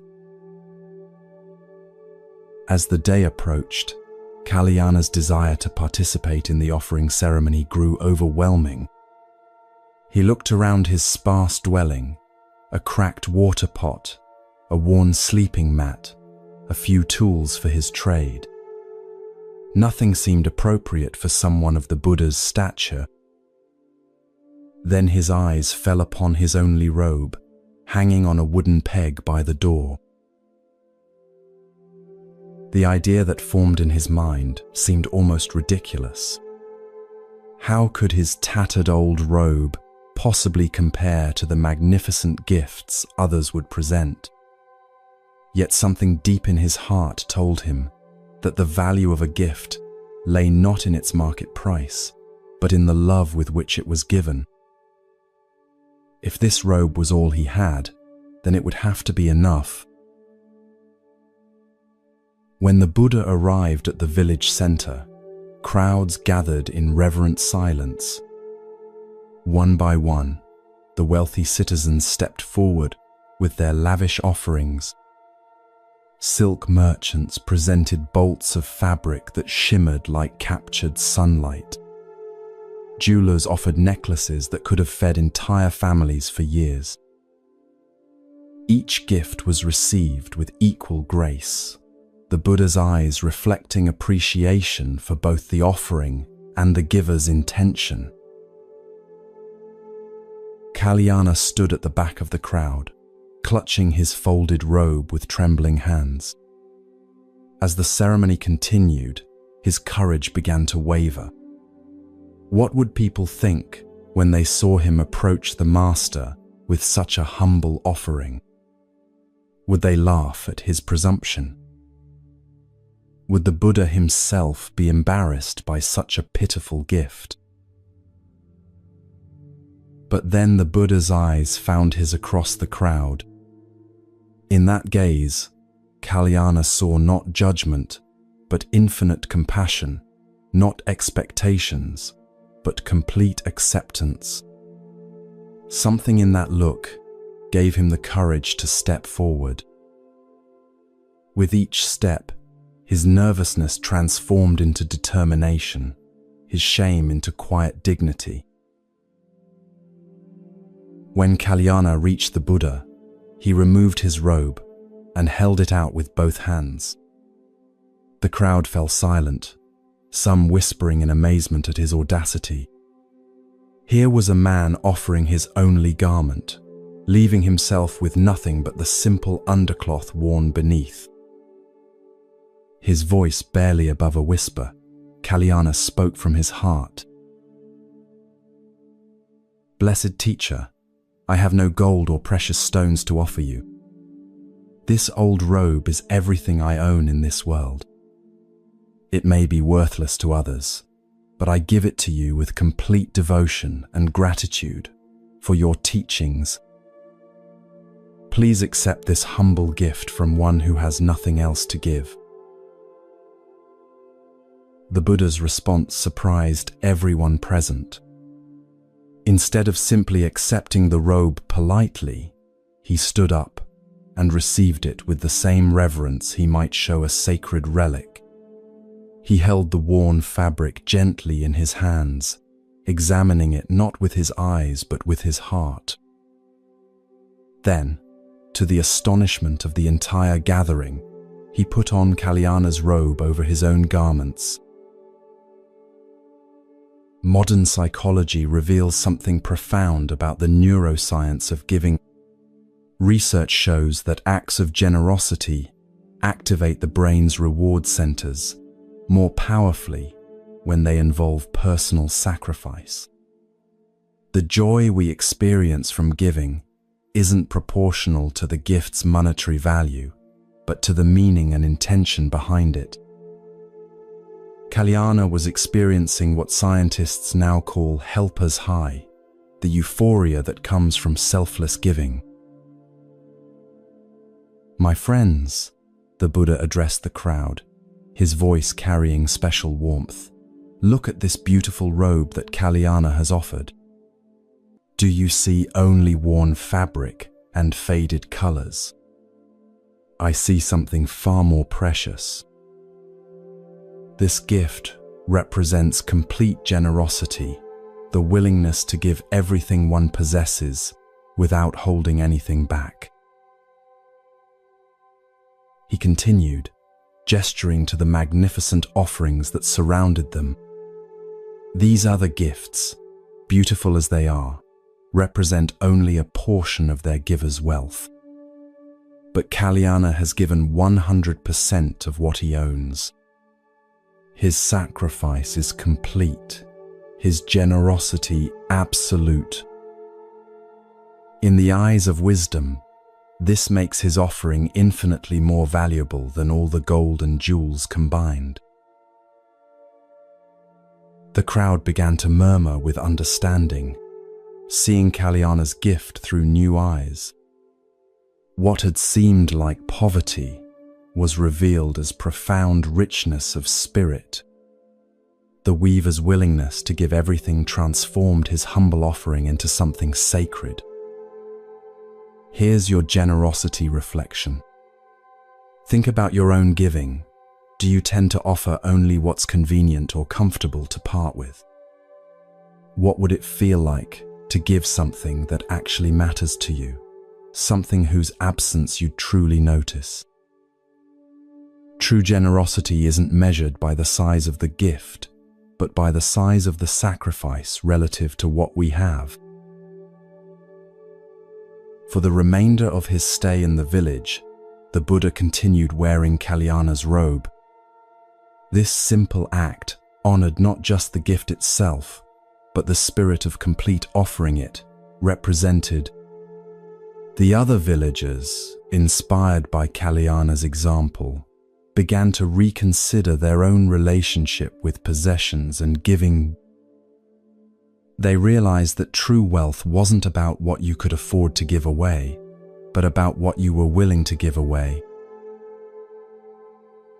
Kalyana returned home that day, wearing borrowed clothes from neighbors who had been moved by his sacrifice. But more importantly, he carried within his heart a joy that no material possession could provide. He had discovered that the act of giving everything paradoxically made him feel richer than he had ever felt before. His empty hands felt fuller than when they had clutched possessions. His bare shoulders felt warmer than when they had been covered by his old robe. The story of Kalyana's robe spread far beyond that village, inspiring countless others to examine their own capacity for selfless giving. It became a reminder that the most precious gifts often come wrapped in the simplest packages, and that generosity is measured not by what we have to give, but by how much of ourselves we're willing to share.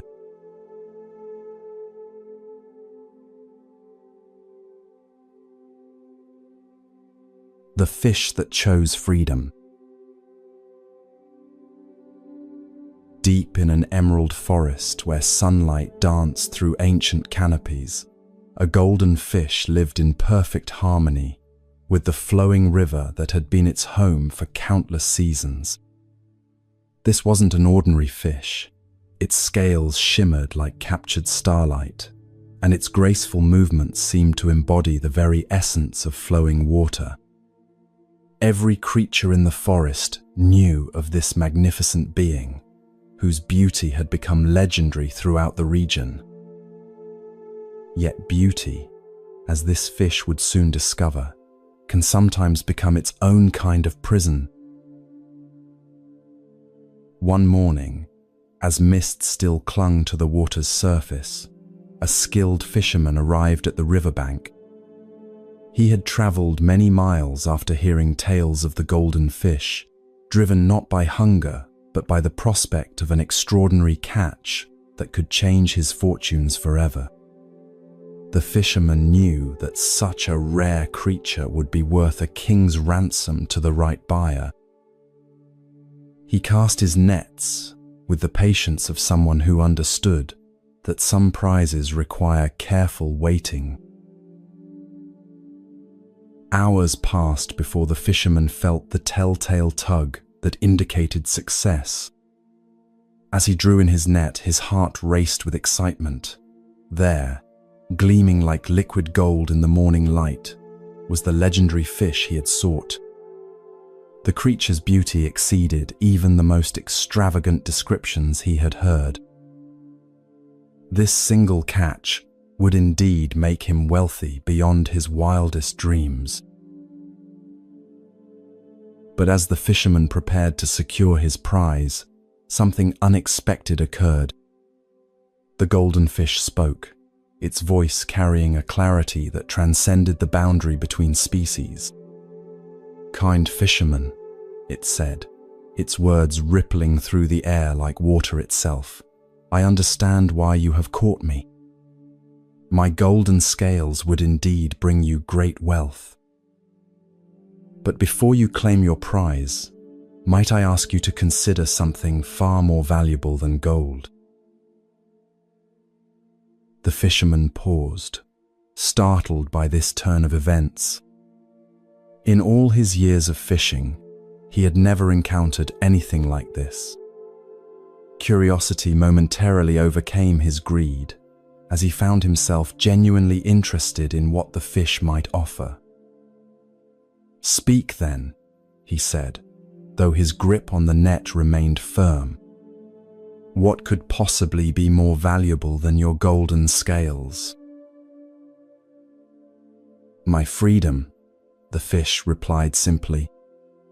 "And in choosing to grant it, you would receive something far more precious than any material reward.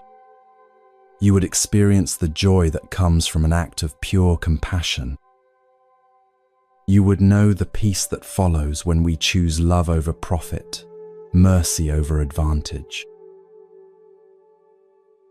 The fisherman scoffed at this suggestion. "Beautiful words," he said, "but words don't pay for food or shelter. Your scales could solve all my financial problems. Why would I trade certain wealth for abstract feelings?" He began to lift the net from the water, his practical mind rejecting what seemed like naive idealism. At that precise moment, as if summoned by the fish's plight, a group of traveling monks emerged from the forest path. Among them walked the Buddha himself, whose presence seemed to bring an immediate sense of calm to the entire scene. The Buddha observed the situation with eyes that saw far beyond the surface drama. He understood that this moment contained teachings more valuable than gold. "Friend," the Buddha addressed the fisherman gently, "you hold in your hands a choice that will define not just this moment, but the kind of person you choose to become. Tell me, what brings more lasting satisfaction? Possessing something beautiful, or allowing beauty to flourish freely.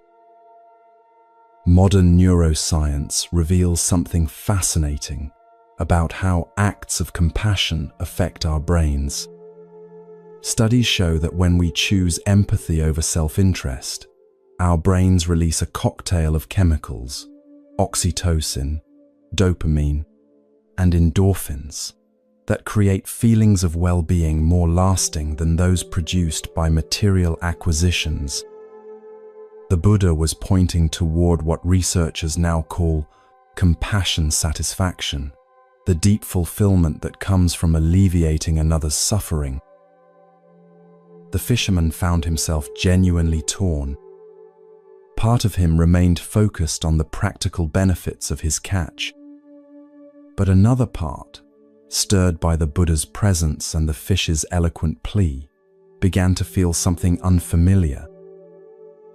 For the first time, he truly looked at the golden fish, not as a commodity, but as a living being with its own desires and rights. "What if I do release you?" the fisherman asked the fish. "How do I know you're not simply trying to escape without offering anything in return?" The fish's response was immediate and heartfelt. "I offer you the only thing of true value that I possess, my gratitude and the knowledge that you have acted from your highest nature. When you release me, you free not just my body, but something within yourself that has been trapped by the belief that happiness comes from taking rather than giving. Here's your freedom practice. Think of something you're currently holding on to tightly, perhaps a grudge, a need to be right, or even a material possession you're afraid to lose. What would it feel like to release your grip, not because you have to, but because you choose compassion over control? Notice how the very thought of letting go might create both fear and a strange sense of relief. The Buddha spoke again, his words carrying the weight of profound wisdom. True wealth isn't measured by what we can take from the world, but by what we can give to it. This fish offers you an opportunity to discover the richness that comes from choosing mercy over advantage. Such moments are rare gifts, chances to transcend our smaller selves and act from our highest nature. Something shifted within the fisherman's heart. The golden scales that had seemed so valuable moments before now appeared almost insignificant compared to the choice before him. Slowly, deliberately, he lowered the net back into the water and opened it wide. The golden fish swam in a joyful circle before disappearing into the deeper currents, free once again. In that moment of release, the fisherman experienced something extraordinary. Instead of feeling loss, he felt expansion. Instead of regret, he felt a deep satisfaction that seemed to emanate from his very core. He had discovered what the fish had promised, that choosing compassion over profit created a wealth that no amount of gold could match. The Buddha smiled, recognizing the transformation that had occurred. "You have just experienced one of life's greatest treasures," he told the fisherman. "The joy that comes from setting something free rather than possessing it. This feeling will remain with you long after any material wealth would have been spent." Years later, the fisherman would tell this story to anyone who would listen, describing it as the moment his life truly began. He never again caught another golden fish, but he never needed to. The wealth he had gained from that single act of compassion proved more valuable and lasting than all the treasures of the earth.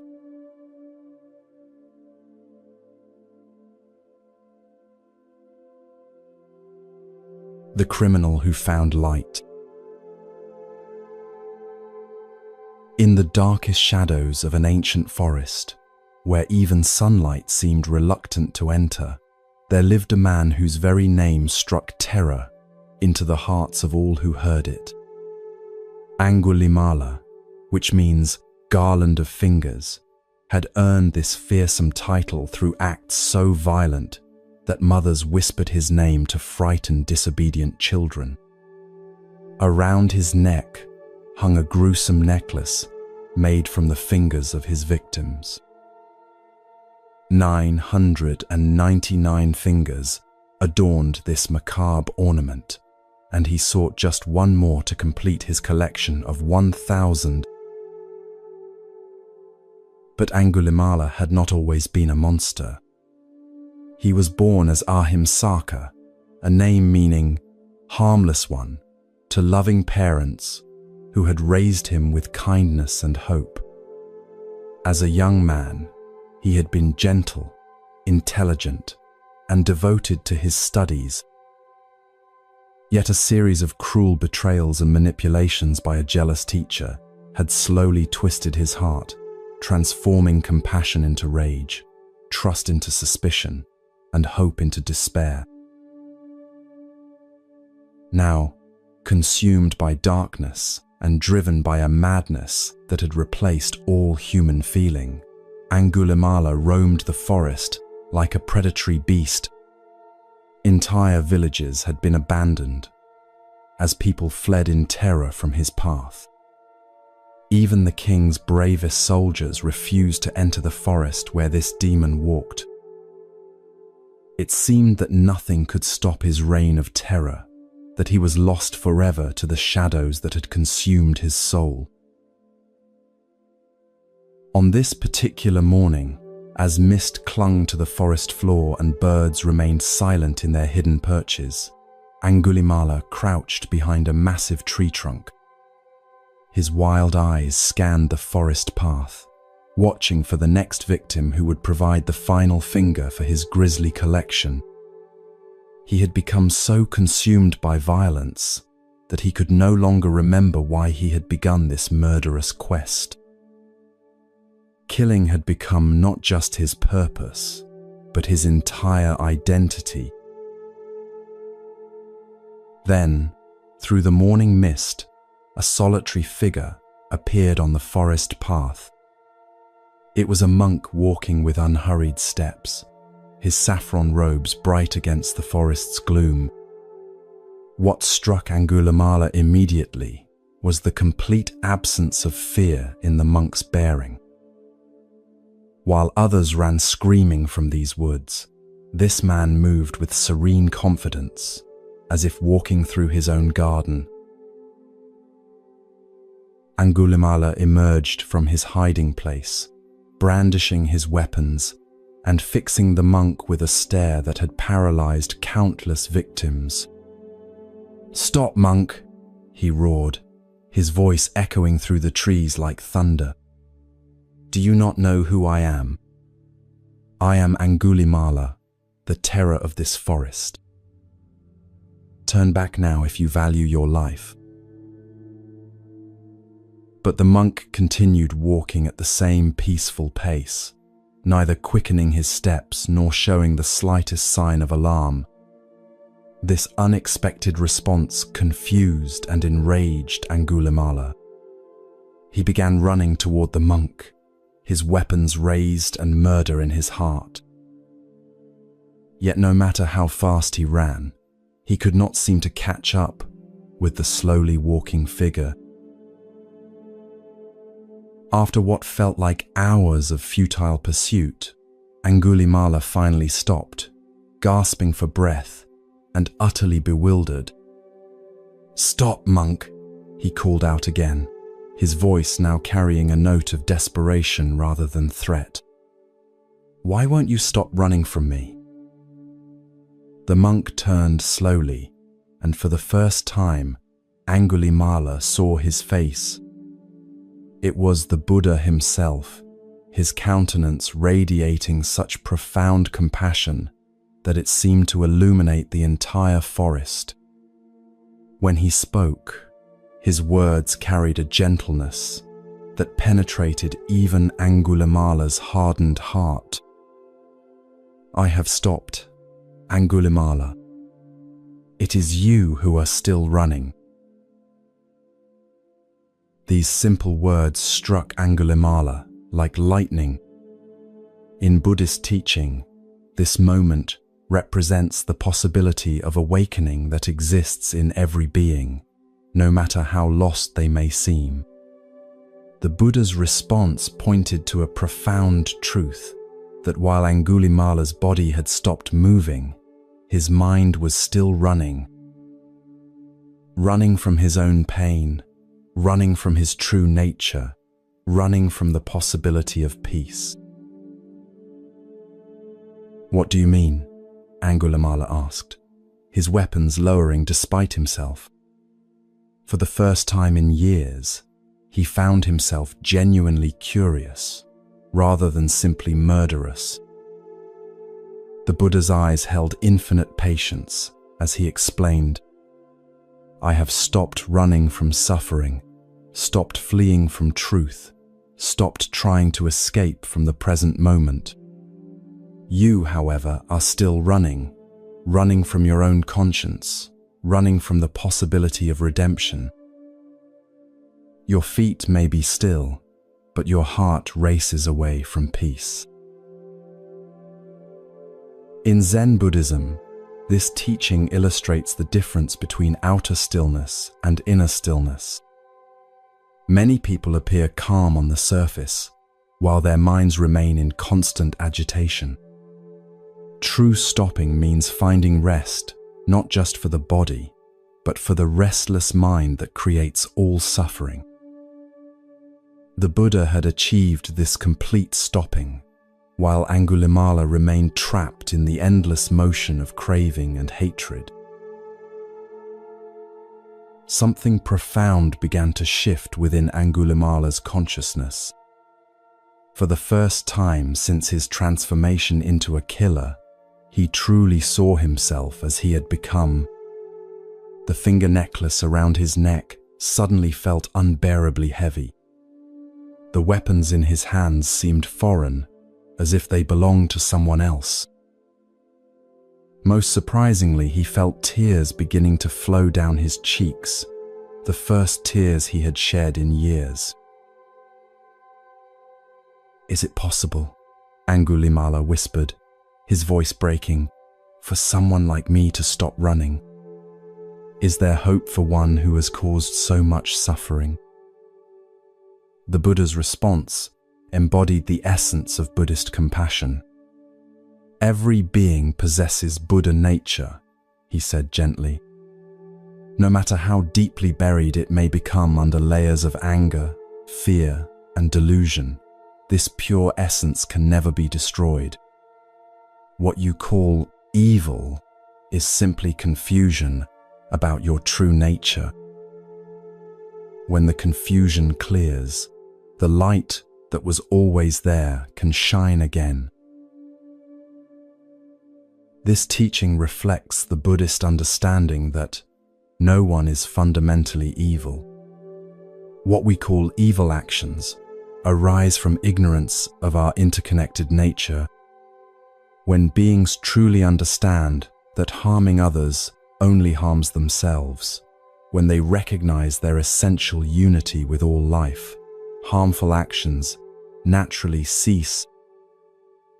Angulimala's transformation wasn't about becoming someone new, but about remembering who he had always been beneath the darkness. In that moment of recognition, Angulimala fell to his knees and removed the terrible necklace from around his neck. He cast aside his weapons and begged the Buddha to accept him as a disciple. The Buddha, seeing the genuine transformation in his heart, welcomed him with the same compassion he showed to all seekers. From that day forward, the man, once known as the Terror of the Forest, became one of the Buddha's most devoted followers. Angulimala's story reminds us that no one is beyond redemption.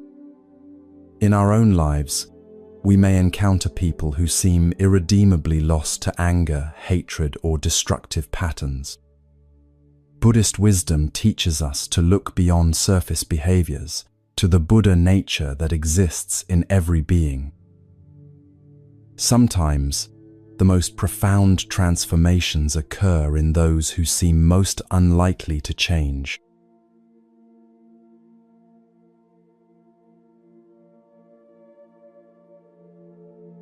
The bowl that held nothing. There once lived a potter whose hands had shaped clay for more than 40 years, creating vessels of such exquisite beauty that people traveled from distant lands to purchase his work. His shelves overflowed with glazed bowls that caught light like captured rainbows, elegant vases that seemed to hold moonbeams, and delicate cups that made even plain water taste like nectar. Yet despite his mastery and success, the potter found himself yearning to create something that would honor the Buddha's upcoming visit to their village. He wanted to craft a gift so perfect that it would express his deepest devotion and gratitude. For weeks, the potter labored with unprecedented intensity. He mixed the finest clays, experimented with rare glazes, and fired piece after piece in his kiln. Each creation was more beautiful than the last, yet none satisfied his demanding heart. He created bowls adorned with intricate patterns that told stories of enlightenment, vases shaped like lotus blossoms opening to receive wisdom, and cups so delicate they seemed carved from crystallized air. But as the day of the Buddha's arrival drew near, the potter grew increasingly frustrated. Despite his technical perfection, something essential was missing from every piece he created. They were beautiful, certainly, but they felt somehow incomplete, as if they were trying too hard to impress, rather than simply being what they were. In his desperation to create the perfect offering, he had lost touch with the simple joy that had originally drawn him to his craft. On the morning of the Buddha's visit, the potter sat surrounded by dozens of rejected masterpieces. His hands were stained with clay, his eyes red from sleepless nights, and his heart heavy with disappointment. In a moment of complete surrender, he took a simple lump of clay and began to work without any plan or intention. His hands moved of their own accord, shaping the clay not according to any design, but simply allowing it to become what it wanted to be. What emerged was the simplest bowl he had ever made. It had no decorative patterns, no elaborate glazing, no clever proportions designed to catch the eye. It was just a bowl, round, functional, honest in its simplicity. Yet as the potter held it in his hands, he felt something he hadn't experienced during all his weeks of elaborate efforts.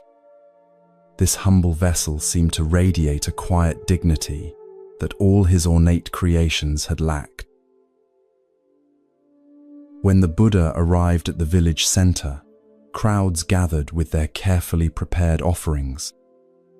Wealthy merchants presented silk and precious stones, scholars offered rare manuscripts, and artisans displayed their finest works.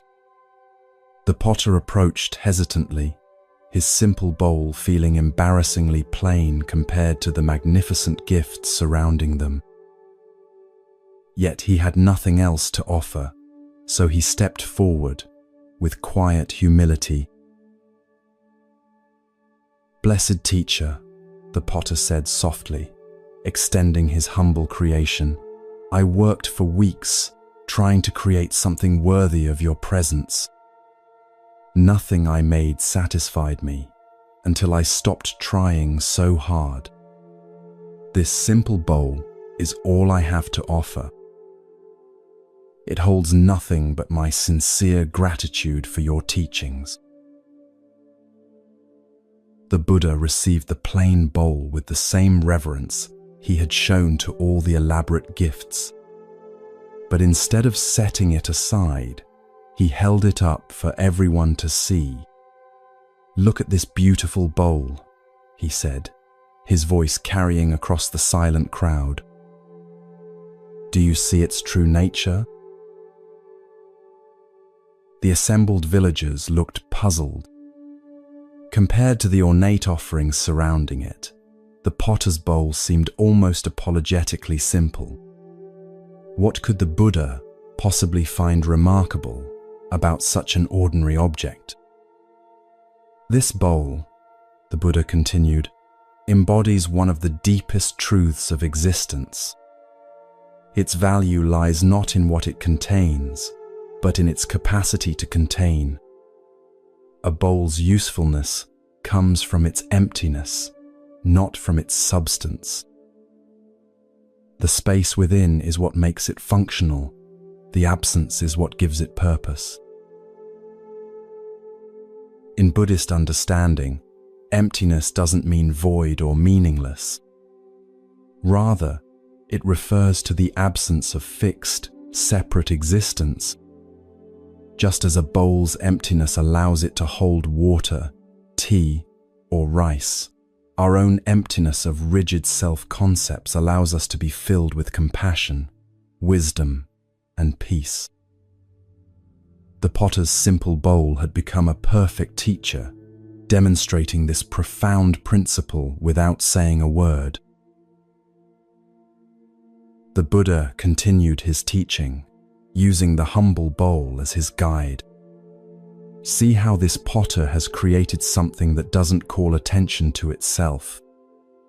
Its beauty lies in its humility, its strength in its simplicity. It doesn't try to impress or overwhelm. Instead, it offers itself completely to whatever purpose it might serve." This teaching points to a fundamental Buddhist principle about the nature of true service. Like the empty bowl, we are most useful when we don't insist on being filled with our own importance. When we empty ourselves of ego, pride, and the need for recognition, we create space for wisdom and compassion to flow through us. The potter's weeks of elaborate effort had been motivated by his desire to create something impressive, but his simple bowl emerged from a mind that had let go of such ambitions. Moreover, the Buddha said, running his fingers along the bowl's smooth rim, notice how this vessel doesn't compete with what it contains. If you fill it with water, it doesn't try to be more important than the water. If you place rice within it, it doesn't overshadow the rice. Its purpose is fulfilled precisely by not asserting itself. The crowd began to understand the deeper lesson. In their daily lives, they often struggled to make themselves important, to stand out, to be noticed and appreciated. But the Buddha was pointing toward a different way of being, one where fulfillment came not from asserting the self, but from serving others without self-importance.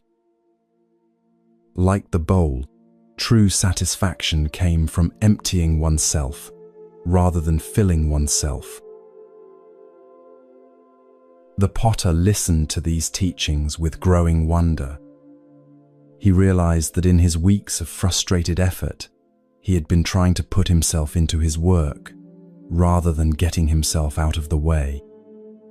His ornate creations had been expressions of his skill and ego, while this simple bowl had emerged when he finally stopped trying to prove anything. It was beautiful precisely because it didn't try to be beautiful. From that day forward, the potter's approach to his craft transformed completely. He continued creating vessels of great beauty, but now they possessed a quality they had never had before, a selfless simplicity that made them perfect for their intended purpose. Like his first humble offering to the Buddha, they served without calling attention to themselves.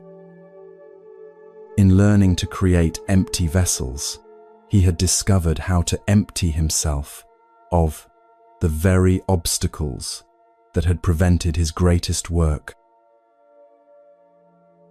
The Buddha kept that simple bowl throughout his travels, using it daily for his meals. It became a silent teacher, reminding all who saw it that true beauty often lies in what isn't there rather than what is. Sometimes the most profound gifts are the simplest ones, offered not to impress but to serve.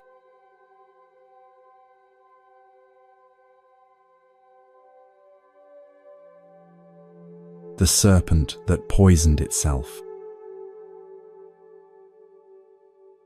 In a lush valley where streams sang gentle melodies and flowers bloomed in endless abundance, there lived a cobra whose reputation for wisdom and kindness had spread throughout the animal kingdom.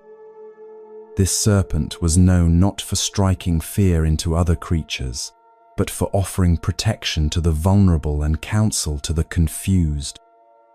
Birds would seek his advice on navigation. Small mammals would ask for his help in disputes, and even humans would leave offerings near his dwelling, grateful for his peaceful presence. He had taken sacred vows of non-violence, promising never to harm another living being regardless of the circumstances. For many seasons, the cobra lived in perfect harmony with his surroundings. His days were spent in meditation beneath a flowering jasmine tree, his evenings in gentle conversation with forest visitors seeking guidance.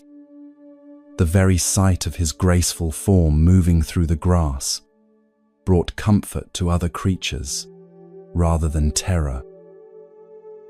He had transformed the natural fear associated with his species into respect and admiration through his consistent acts of compassion. But change arrived in the valley in the form of a group of village children who discovered the cobra's dwelling during their afternoon wanderings. At first, they observed him from a respectful distance, awed by stories their elders had told about the wise serpent.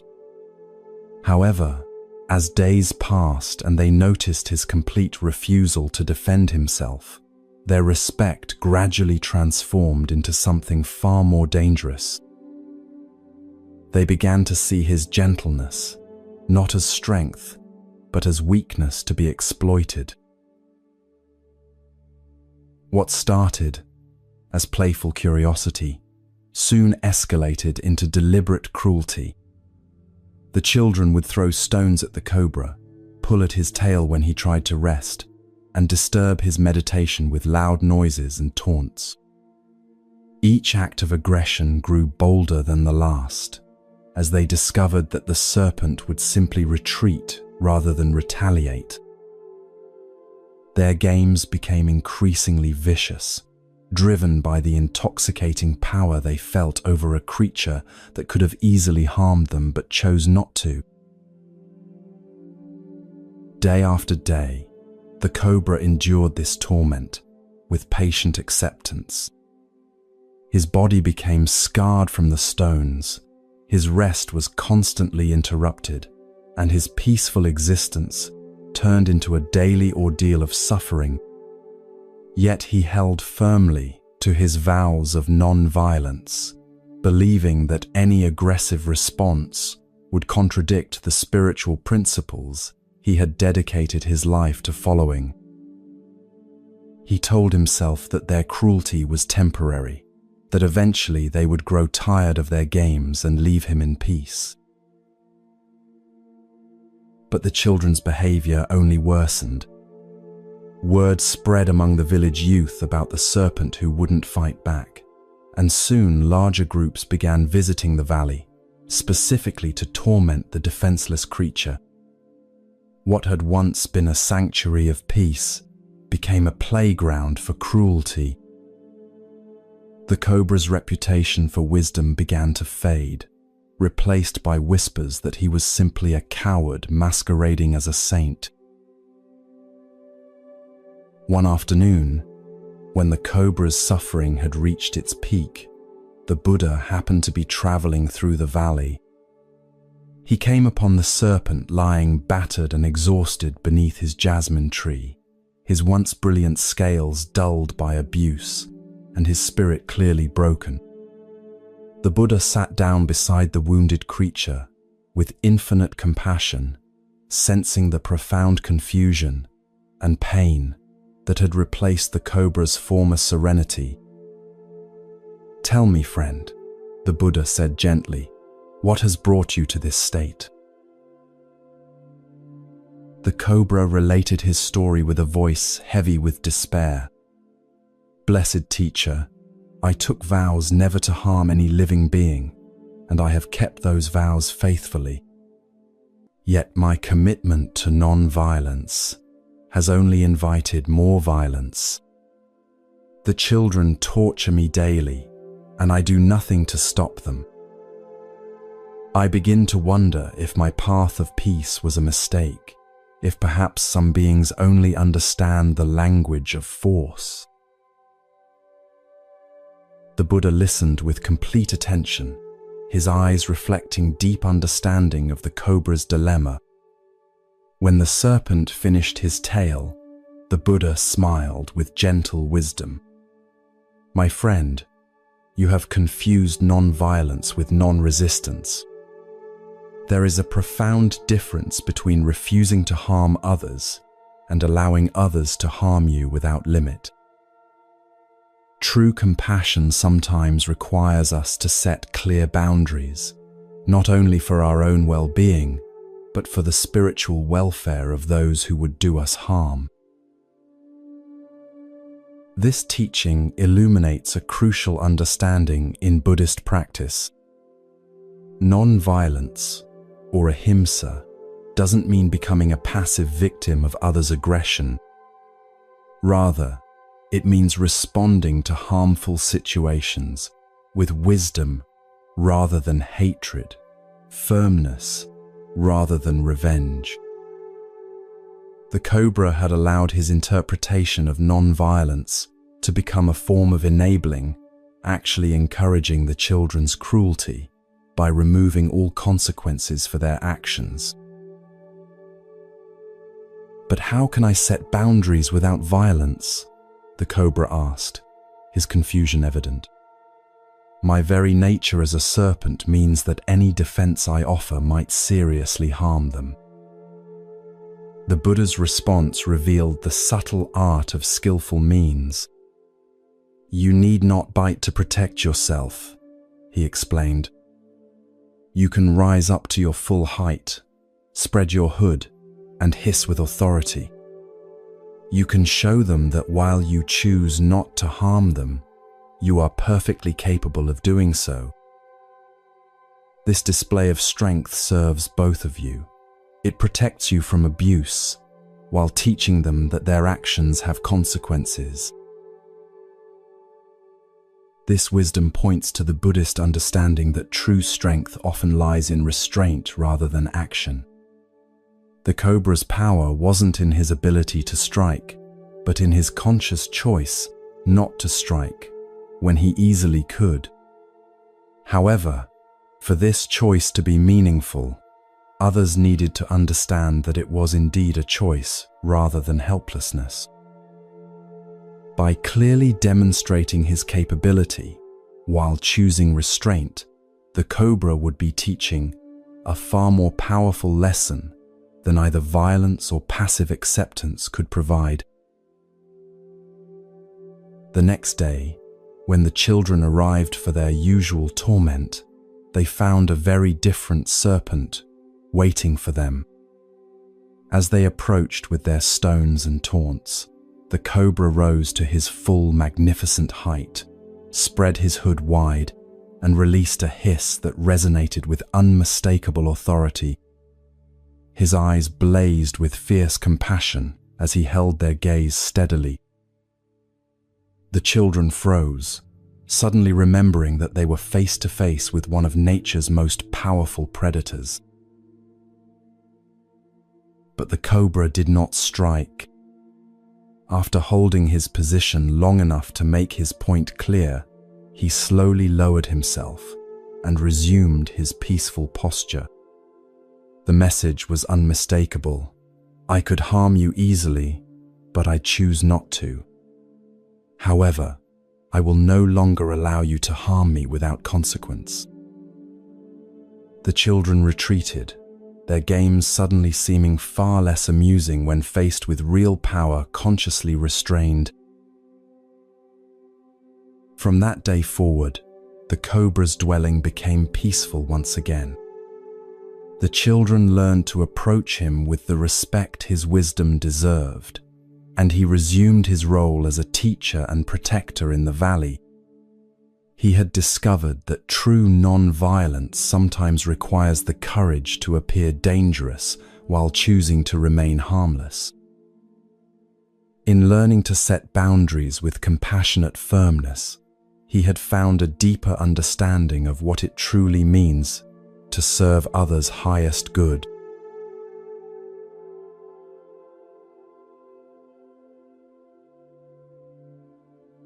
The water that refused to flow. High in the Himalayan peaks, where snow-crowned mountains touched the eternal sky, a crystal-clear stream had carved its path through ancient stones for thousands of years. This wasn't an ordinary waterway. It flowed with such pure intention that monks would travel for weeks just to drink from its sacred waters. The stream understood its purpose completely, to give life wherever it went, nourishing everything in its path, without asking for anything in return. Yet one day, this generous spirit would face a crisis that challenged its very understanding of service. As the stream flowed down the mountainside, it encountered a small village, nestled in a valley, where people had lived in harmony with nature for generations. The villagers had built their homes around the stream's natural course, creating gardens that bloomed magnificently thanks to the life-giving water. Children played along its banks, women washed clothes in its gentle current, and farmers channeled its flow to irrigate their fields. The stream felt deep satisfaction watching the prosperity and joy its presence brought to these hard-working people.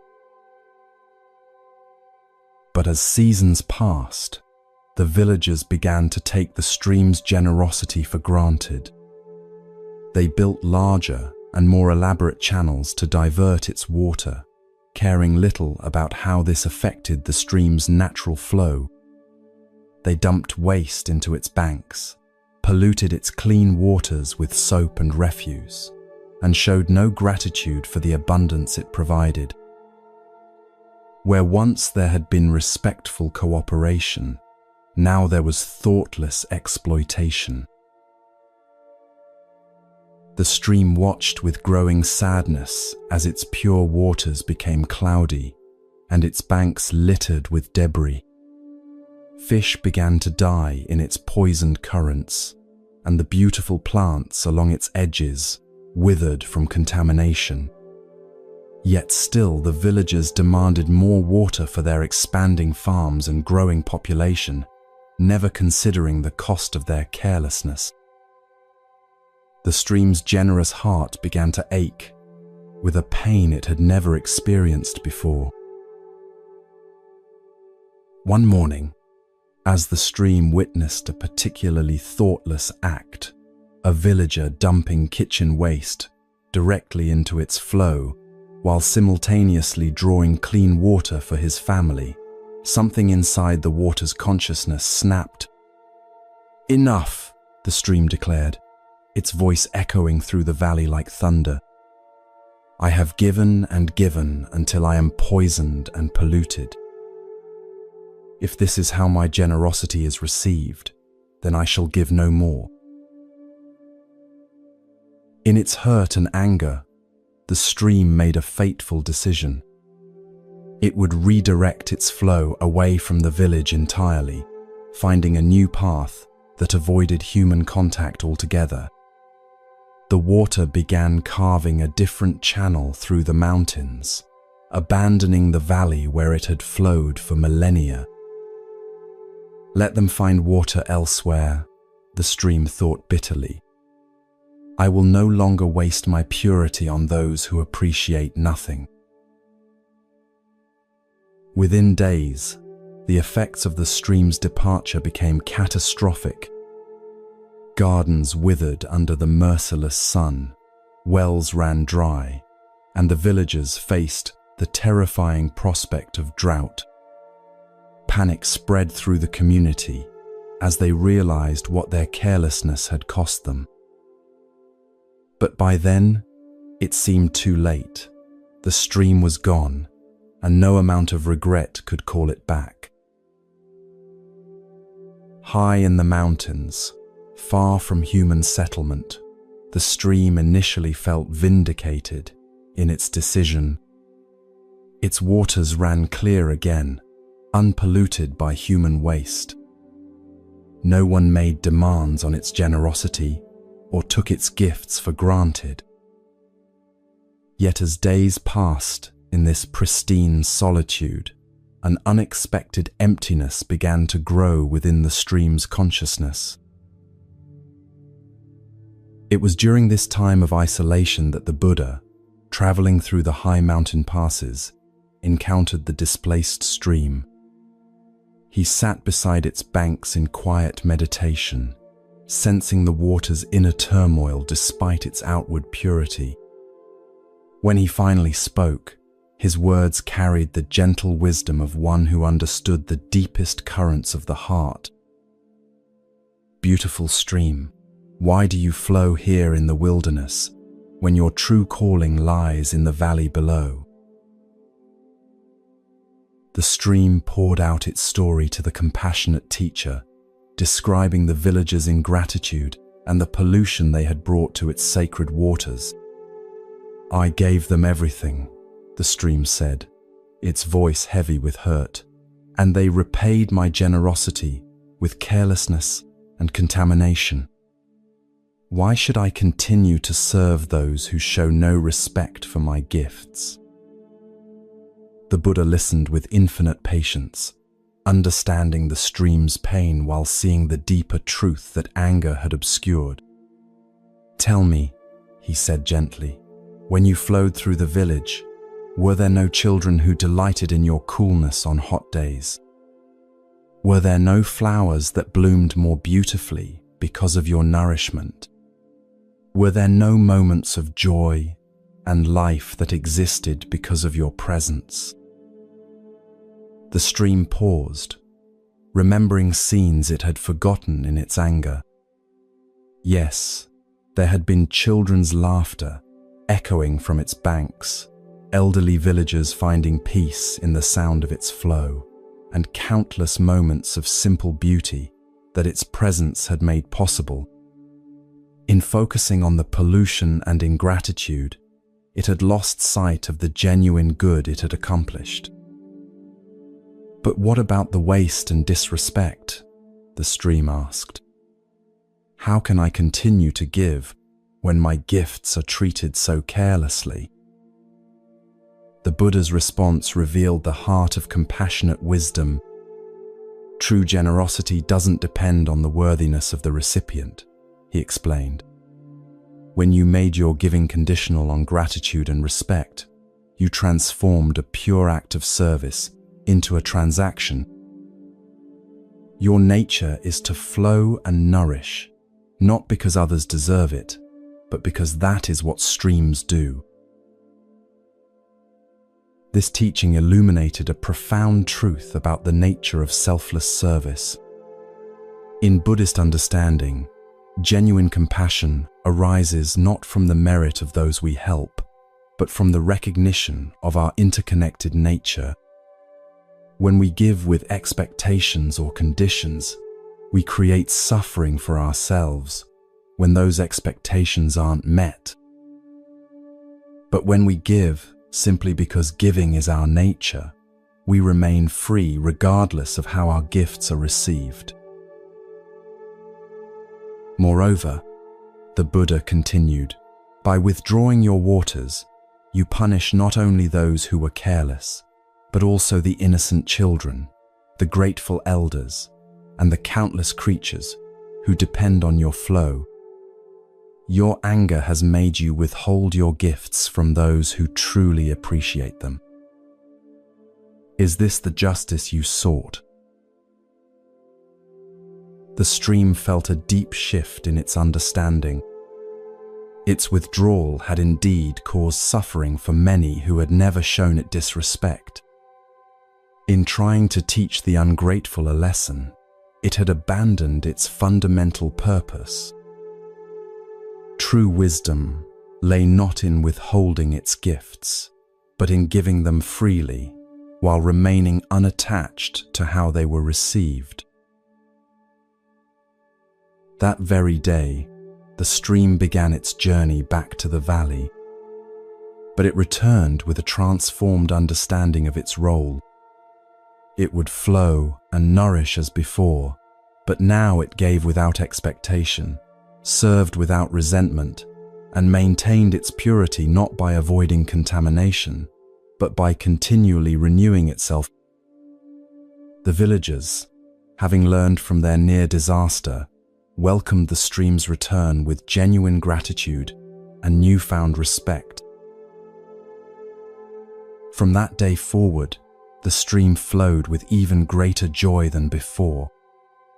It had learned that true fulfillment comes not from conditional giving, but from expressing one's nature freely and fully. In discovering the difference between service and transaction, it had found the secret of inexhaustible generosity.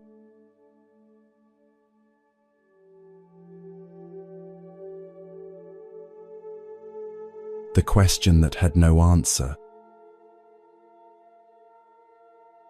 In a prosperous monastery, where knowledge was treasured above gold, there lived a scholar monk whose intellectual prowess had earned him admiration throughout the region.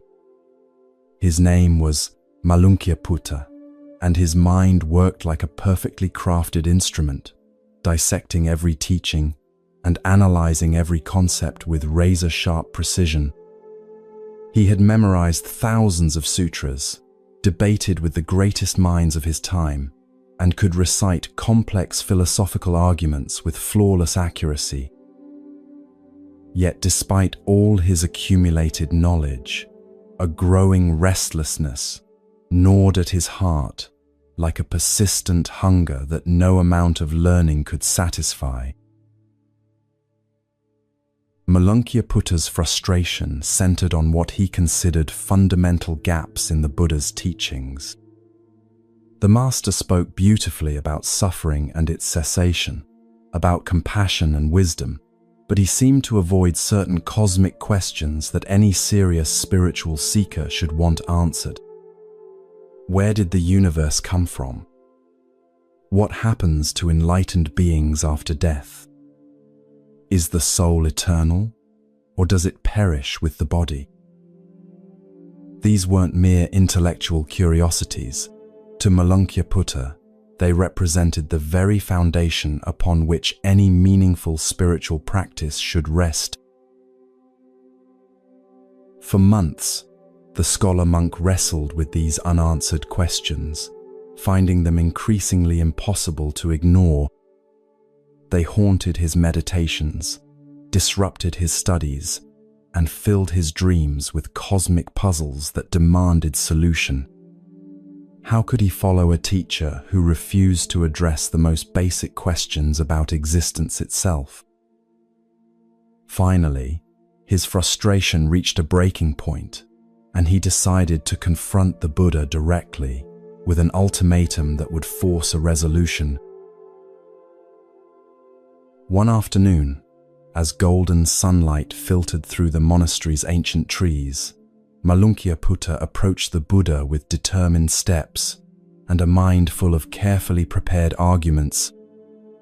His fellow monks sensed the tension in his bearing and gathered quietly to witness what promised to be a significant confrontation between intellectual ambition and spiritual wisdom. The scholar monk bowed respectfully, but formally, his gesture carrying more challenge than reverence. "Blessed teacher," Malunkyaputta began, his voice steady but edged with frustration, "I have followed your teachings faithfully for years, yet there are fundamental questions you have never answered. I cannot continue this path of practice while such essential matters remain unresolved. Today, I demand clear answers, or I will leave this monastery forever. Tell me, is the universe eternal or finite? Does the soul survive death or perish with the body? Are space and time infinite or bounded? These are not trivial matters. They are the very foundation of understanding reality itself."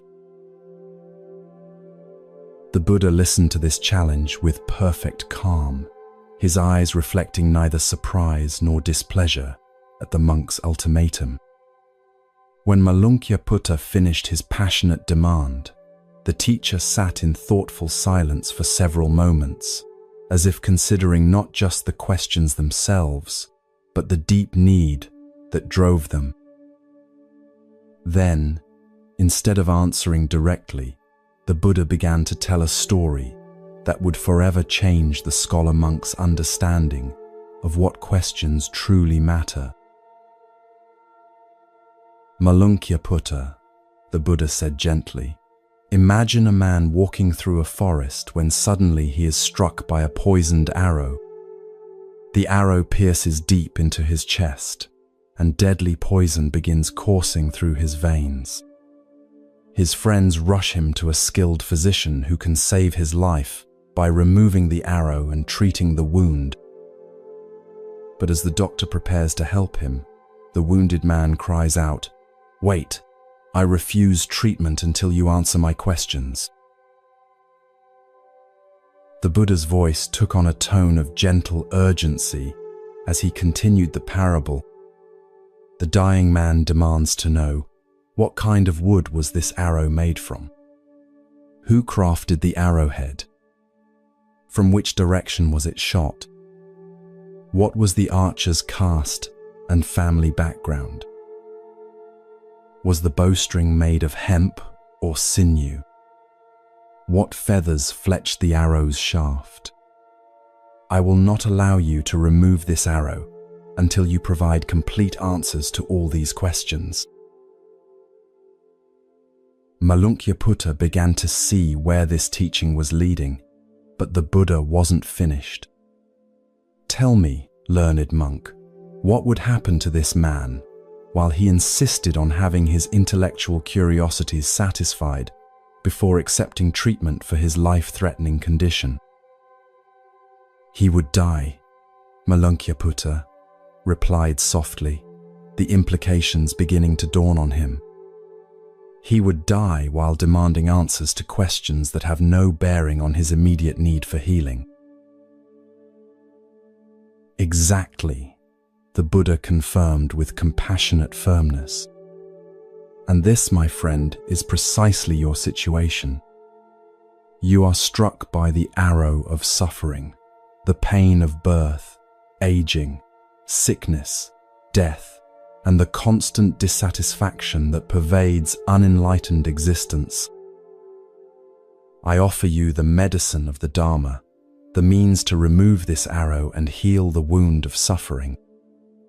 Yet you refuse this healing, while demanding answers to questions that will not reduce your pain by even the smallest measure."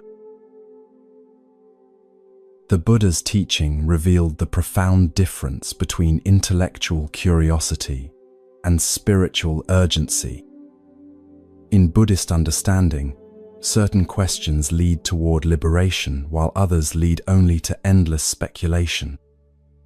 The nature of ultimate reality may be fascinating to contemplate, but such contemplation doesn't reduce the immediate suffering that every being experiences. Wisdom lies in distinguishing between what must be known and what merely satisfies the mind's restless desire for information. Consider, the Buddha continued, whether knowing the origin of the universe would help you overcome anger when someone insults you. Would understanding the precise nature of consciousness after death reduce your fear when facing illness? Would cosmic knowledge eliminate the jealousy you feel when others succeed while you struggle? These abstract answers cannot heal the concrete wounds that cause your daily suffering. Malankyaputra felt something shifting deep within his understanding. For years, he had pursued knowledge as an end in itself, assuming that more information would naturally lead to greater wisdom.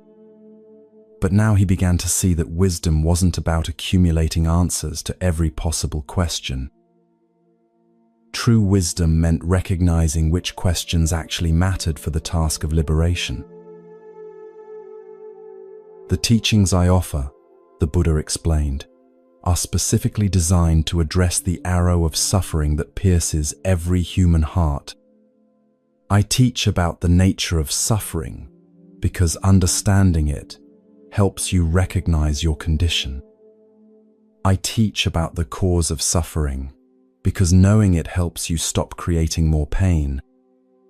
I teach about the possibility of suffering's end because hope motivates effort. And I teach the path to that end because practical steps lead to actual freedom. This teaching illuminated what Buddhists call the principle of skillful means. A true teacher doesn't answer every question that might be asked, but focuses on the questions whose answers lead to genuine benefit. Like a physician who treats the disease rather than satisfying curiosity about its historical origins, spiritual guidance addresses present suffering rather than abstract speculation. The Buddha's apparent silence on cosmic questions wasn't ignorance or evasion. It was compassionate focus on what truly helps. From that day forward, Malankyaputra approached his spiritual practice with completely transformed priorities.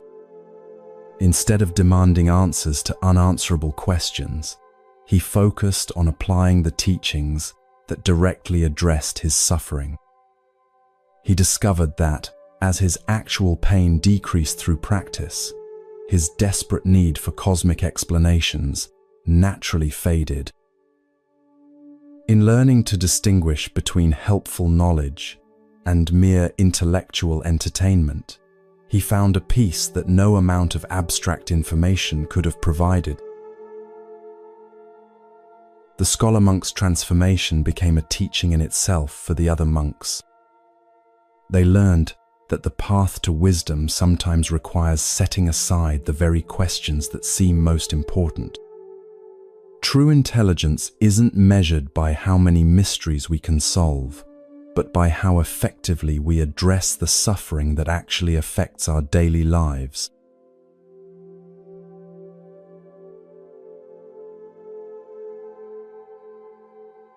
The shadow that became light. In the heart of a sprawling city where merchants hawked their wares and crowds surged through narrow streets like restless rivers, there lived a man whose presence seemed to dim whatever room he entered. Devadatta was Buddha's own cousin, blessed with intelligence, charisma, and natural leadership abilities that should have made him beloved by all who knew him. Yet wherever the Buddha's light shone brightest, Devadatta's shadow grew darkest, consumed by a jealousy so profound it poisoned every aspect of his existence. This is the story of how the deepest darkness can sometimes give birth to the most unexpected illumination. From childhood, Devadatta had lived in the shadow of his extraordinary cousin. When they were boys, Buddha's wisdom and kindness drew people naturally to him, while Devadatta's attempts to gain attention often fell flat. As young men, Buddha's spiritual seeking inspired reverence, while Devadatta's ambitions seemed somehow hollow by comparison. Now, as adults, Buddha had become the awakened teacher whose name was spoken with reverence across kingdoms, while Devadatta remained merely the Buddha's cousin, forever defined by someone else's greatness. The poison of comparison had worked its way so deeply into Devadatta's heart that he could no longer experience joy in his cousin's success. Every story of Buddha's compassion felt like a personal rejection, every tale of his wisdom like a judgment on Devadatta's own inadequacy. Where others saw inspiration, Devadatta saw only evidence of his own failure to achieve similar recognition. His mind became a workshop where resentment forged increasingly elaborate plans for undermining the very person he had once loved. The breaking point came when Devadatta witnessed thousands of people gathering to hear Buddha teach in the city square. The crowd's rapt attention, their tears of gratitude, their obvious transformation through Buddha's words, all of this should have filled a cousin's heart with pride. Instead, Devadatta felt only burning humiliation that someone so similar to himself could command such devotion while he remained invisible. That night, his jealousy crystallized into a plan so audacious it shocked even his own corrupted conscience. Devadatta decided to assassinate the Buddha, not in secret, but publicly, dramatically, in a way that would demonstrate his power over the man everyone considered untouchable. He hired a group of archers and positioned them along a route where Buddha regularly walked in meditation. The plan was simple. As Buddha passed, the archers would loose their arrows, and Devadatta would emerge as the one who had ended the so-called enlightened master's influence forever. The fateful morning arrived with deceptive tranquility. Buddha walked his usual path, moving with the serene awareness that had become his signature, completely unaware of the deadly trap awaiting him. Devadatta crouched behind a stone wall with his hired killers, his heart pounding with anticipation and terror. As Buddha approached the designated spot, Devadatta gave the signal, and a volley of arrows flew through the morning air with lethal precision. What happened next defied all expectation and changed the course of both men's destinies. Instead of finding their target, the arrows seemed to curve away from Buddha's form, falling harmlessly to the ground around him. Buddha continued walking, apparently unaware that any attack had been attempted. But as he passed Devadatta's hiding place, he stopped and turned directly toward his cousin's position, his eyes holding not anger or fear, but infinite sadness and love. Devadatta, Buddha called gently, his voice carrying clearly across the distance between them. I know you are there. I know what you have tried to do, but I also know the pain that drives these actions. Come out, cousin. Let us speak as family once again. Devadatta emerged from his hiding place, like a man walking in a nightmare.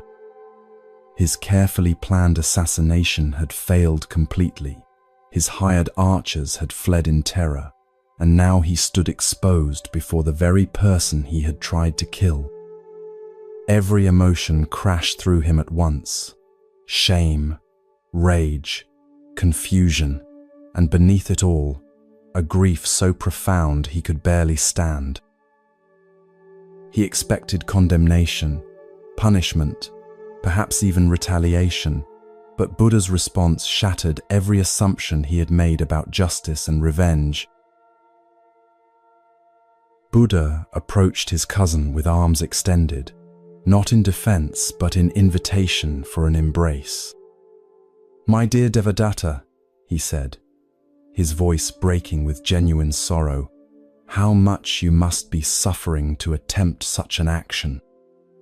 I see the pain behind your anger, the fear beneath your hatred. You have not become my enemy, you have become lost in your own darkness." This moment illuminates a profound Buddhist teaching about the nature of evil and redemption. In traditional understanding, harmful actions arise not from inherent wickedness, but from deep confusion about our true nature. When beings act from jealousy, hatred, or fear, they are expressing their disconnection from the love and wisdom that exist naturally within all consciousness. Buddha's response to Devadatta's attack demonstrated that even the most harmful actions can become opportunities for awakening compassion.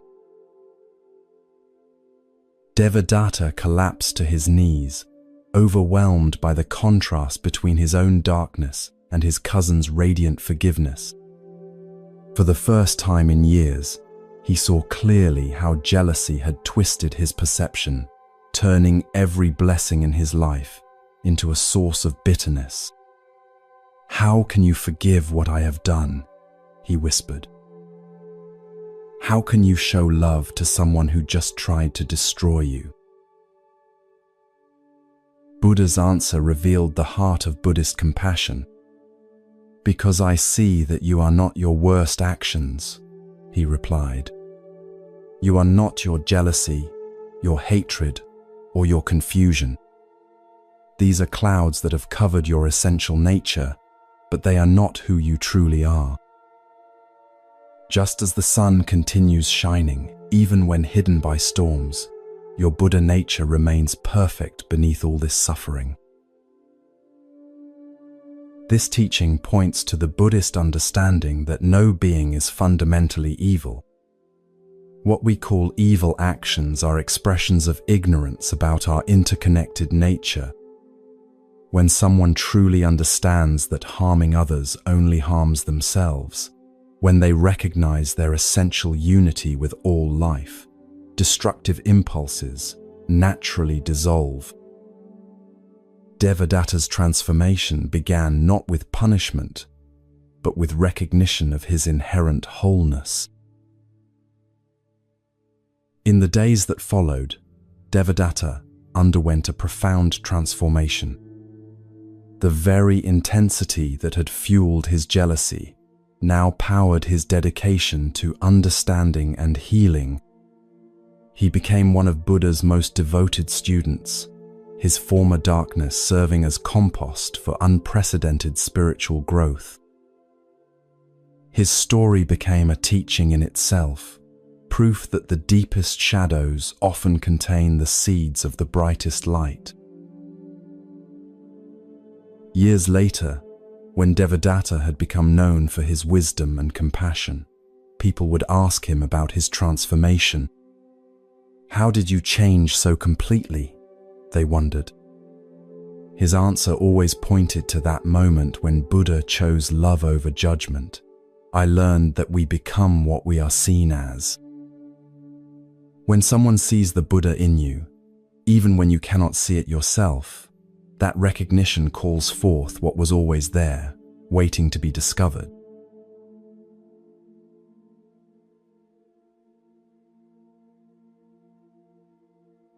the last teaching.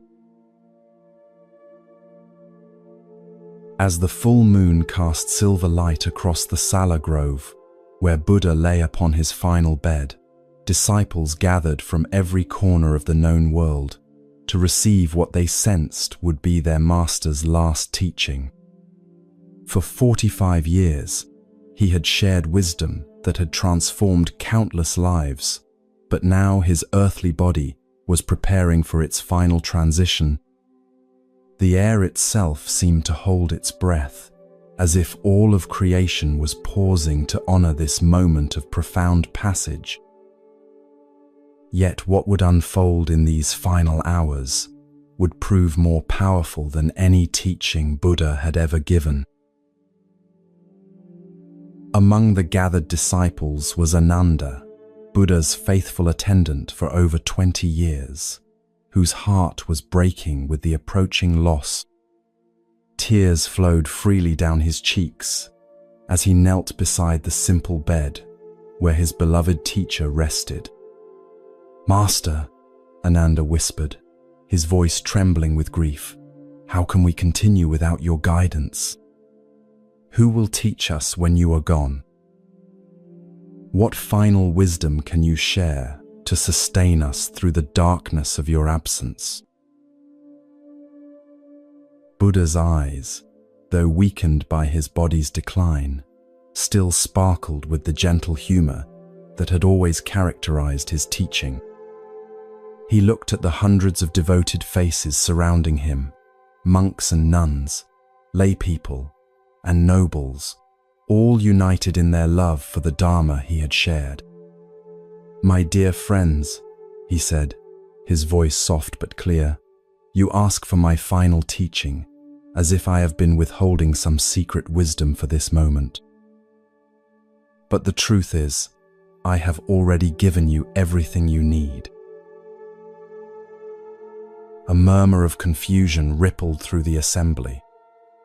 How could this be their master's final teaching? Where was the profound revelation, the ultimate secret, the capstone wisdom that would complete their understanding? Sensing their bewilderment, Buddha smiled with infinite tenderness. "Listen carefully," he continued, "for this may be the most important thing you will ever hear. I am not your teacher. I have never been your teacher. You are your own teacher, and you always have been." The silence that followed was profound, broken only by the gentle rustling of leaves in the evening breeze. Many disciples looked stunned, as if the foundation of their spiritual understanding had suddenly shifted beneath their feet. How could Buddha, the enlightened one whose every word they had treasured, claim that he was not their teacher? Buddha's voice grew stronger as he continued his final lesson. "For 45 years, I have done nothing but point at the moon of truth that shines within each of you. Some of you became so fascinated by my finger that you forgot to look at the moon itself. Others worshipped the finger instead of recognizing the celestial beauty it indicated. But the wise among you understood that my words were merely echoes of the wisdom you already possessed." This teaching strikes at the heart of Buddhist understanding about the nature of enlightenment. Truth cannot be given from one person to another like a physical object. It can only be recognized, uncovered, and awakened within each individual consciousness. A teacher's role is not to pour wisdom into empty vessels, but to create conditions where students discover their own inherent completeness. "When I spoke of suffering," Buddha continued, "whose suffering was I describing? When I taught about compassion, whose heart needed to open? When I pointed toward liberation, who needed to be free? Every teaching was about you, by you, and for you. I was simply the mirror that reflected back your own deepest knowing. Young Rahula, Buddha's son, spoke up with tears in his voice. But Father, without your guidance, how will we know if we are on the right path? How will we distinguish between true wisdom and mere opinion? Buddha's response illuminated the essence of spiritual maturity. My son, the same awareness that recognizes truth in my words is the awareness that can recognize truth anywhere. It is not different from your own Buddha nature. When you stop looking outside yourself for validation and start trusting the wisdom that guided you to spiritual seeking in the first place, you become your own perfect teacher. This has always been the goal, not to create followers, but to awaken Buddhas. The teaching continued as Buddha's breathing grew more labored, but his clarity remained perfect. Some of you will want to make statues of me, build temples in my honor, and turn my words into rigid doctrines. Others will argue about the correct interpretation of my teachings and create elaborate hierarchies of spiritual authority. But remember this moment, when I tell you that the truth needs no temples, the Dharma requires no priests, and enlightenment recognizes no external authority. This profound teaching points to the Buddhist principle of spiritual independence. While teachers, communities, and practices can provide invaluable support, ultimate liberation comes from recognizing our own essential nature. Any teaching